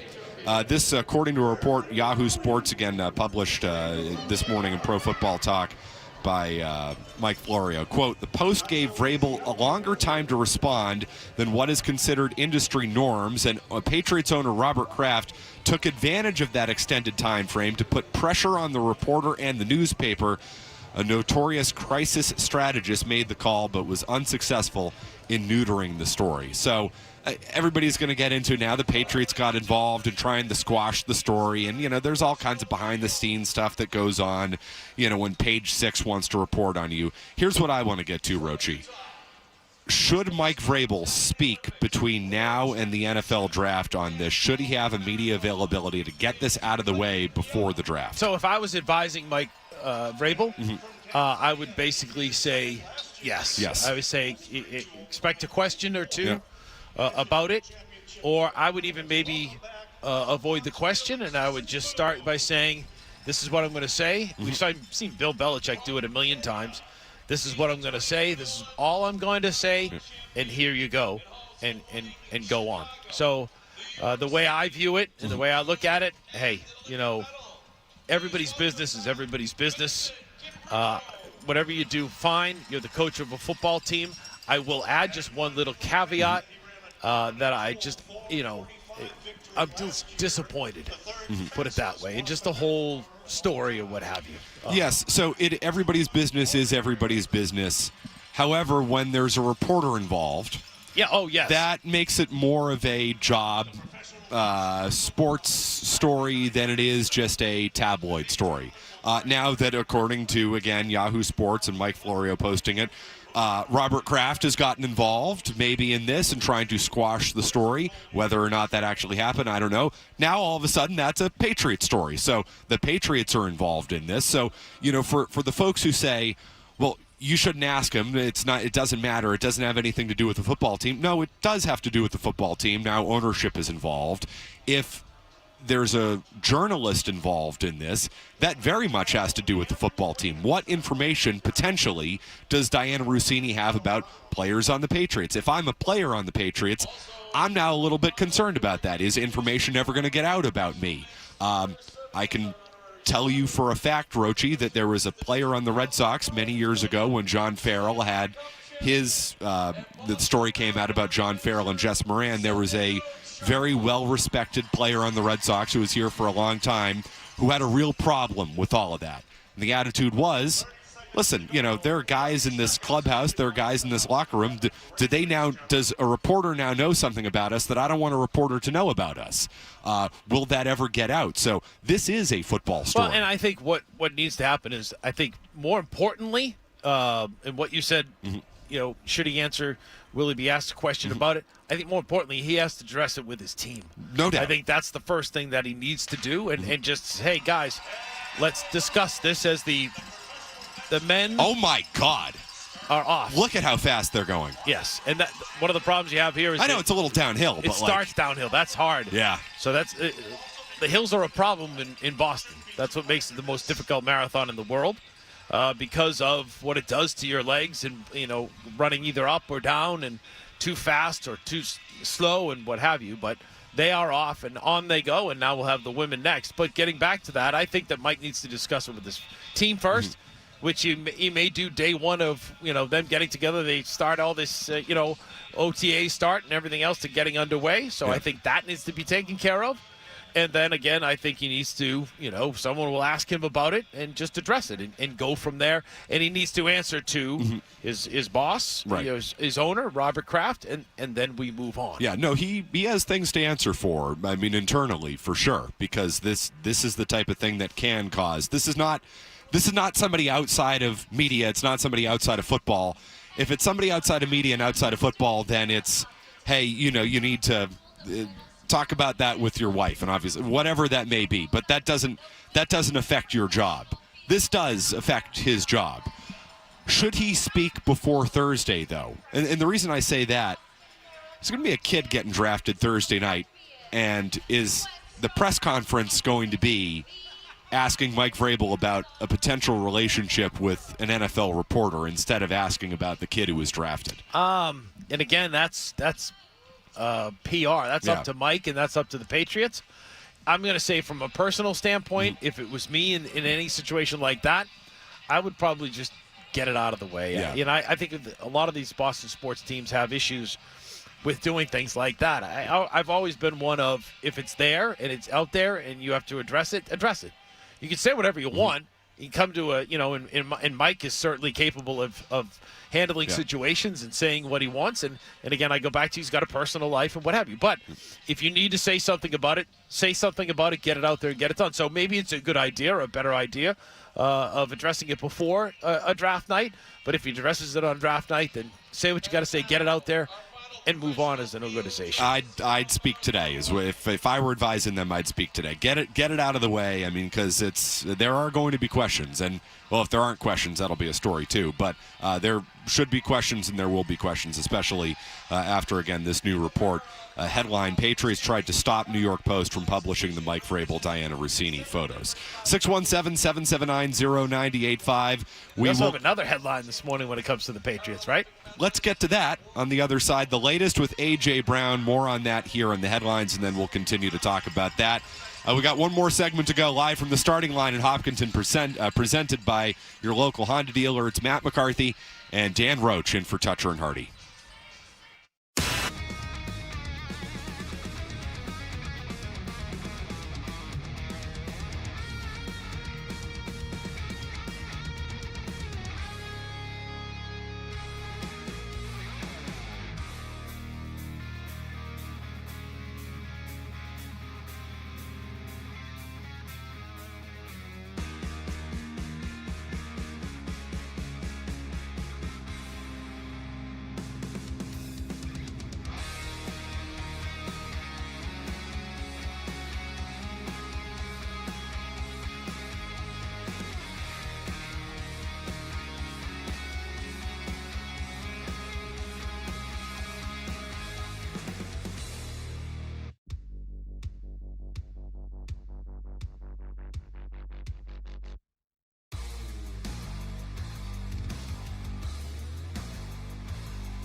It's a great idea. Let's do the email bit. Yes. The world-famous email bit, powered by Jeffrey Glassman. Injury lawyers, if you've been hurt in a car accident or a work accident, you got to get Glassman. Don't just send an email. Call all sevens, 617-777-7777. Or visit GottaGetGlassman.com. Matt McCarthy, Dan Roach, live from the starting line. The elite women just made their departure for Boston. They'll be there in a little over 2 hours. And 20-something minutes. Or Red Sox will be underway about an hour, 10 minutes from now. You're going down to, you got Gillette stuff today? Yeah, we have an all-access pre-draft special that'll run on Wednesday. And getting back to that, we got breaking news a little bit with the Patriots. One thing I will say, just wrapping up Vrabel, today's first day of OTAs, so most of the players, a lot of them will be there. Mike Reese points out Christian Gonzalez is there, even though they're going to pick up his fifth-year option if they can't get a deal done, an extension. But I think that'll be the ideal time for Mike to address the situation and answer any questions that the players may have. And then I think they'll go forward from that, and I think that he will address it. Whatever he wants to say, I think he'll address it. Mike's been a stand-up guy, is kind of how he's been as the coach, and just following him and being with him almost every single day last year. I think that'll be he'll say what he has to say to the players and make sure that message is received, and then he'll say the same thing or some of the things to the media once and get it done with. So there's that story going on. There's also on the field. We got what? A.J. Brown. Yes. Adam Schefter got us very excited. Adam 12 got to hit the breaking news sounder. If you weren't with us, it never happens on the morning show. And he was nervous that I was giving him a lie. Yeah, I thought you were setting up a bit, which I was actually. I'm behind that all the time. Dan always comes correct with bits and games and such. So I was expecting that he was going to spring something on me. Where were your bits today? We had them all here. Yeah, exactly. I'm gonna say it was interviews, and interviews. Lots of interviews. No, this was a show that did itself. A quiz for Hardy about the marathon. How did he react to that? Hardy took today off. That's how he handled it. Yeah, no, I don't think he got annoyed with me. He got annoyed with just everything that had to be done. See, believe it or not, how I generally feel about sports, that's not how I feel about the rest of my life. Yes. You think I'm a very pessimistic kind of person. I am when it comes to sports, but that's actually kind of my outlet for that bad side of my personality. Other than that, I would like to think I'm an agreeable, dare I even say delightful person. I don't disagree with that. And being here today has been awesome. This has seriously been on my sports bucket list. I've been to the finish line, but to get to do this at the starting line has been great. So you know what? I would say Hardy can take next year off too, because I don't think he appreciates how good this is. I'll come back with you. I don't think he appreciates how fun this is. Yes, I agree. It wasn't even that cold this morning. And so getting back to our other story, the fact that if you put A.J. Brown into this situation with the Patriots and you draft a tight end to go along with Hunter Henry, the Patriots offense has a chance to be very, very good this year with Brown and with Dobbs and then with Booty, Hollins, and then we'll see what happens with Pop and Kyle Williams, and they've got a pretty good depth now at the receiver position. They could move it if they need to make a deal in this trade in the NFL draft coming up on Thursday. You got to like this situation. I'll be curious to see if a receiver goes out, either in the trade for Brown, as Adam Schefter suggests is likely this morning, or, in a draft day trade, to move up or down the board, whatever that may be. So Schefter tweeted out this morning, the first tweet was, A.J. Brown is likely to become a Patriot post June 1 per ESPN sources. He then said the Eagles remain open to trading A.J. Brown. The Patriots remain highly interested in acquiring the star receiver, and conversations are expected to resume shortly on or before June 1st, likely culminating in a deal per league sources. As one source said about the Patriots' pursuit of Brown, they will definitely be engaging. Then, a trade to New England is now considered likely. He then followed that up with another tweet. He said, the Patriots remain at the clear forefront of trade talks for A.J. Brown. Another team could always emerge. That's Howie Roseman asking him to get that tweet out there. And there's a lot of time between now and June 1st, but as of today, multiple sources believe Brown and the Patriots are likely to become a tandem. Here's the way I read it. The market for Brown hasn't been what the Eagles wanted it to be. We know that. A deal would have been done by now if the market was there. They're waiting until after June 1st because of the dead cap hit. The Patriots want him. That deal's going to get done. He's got to be a number one wide receiver, too. The one thing I love about him is his hands. Yeah. Like, he has got great hands in catching the ball. He's very strong. He's very one-on-one. He's tough to cover.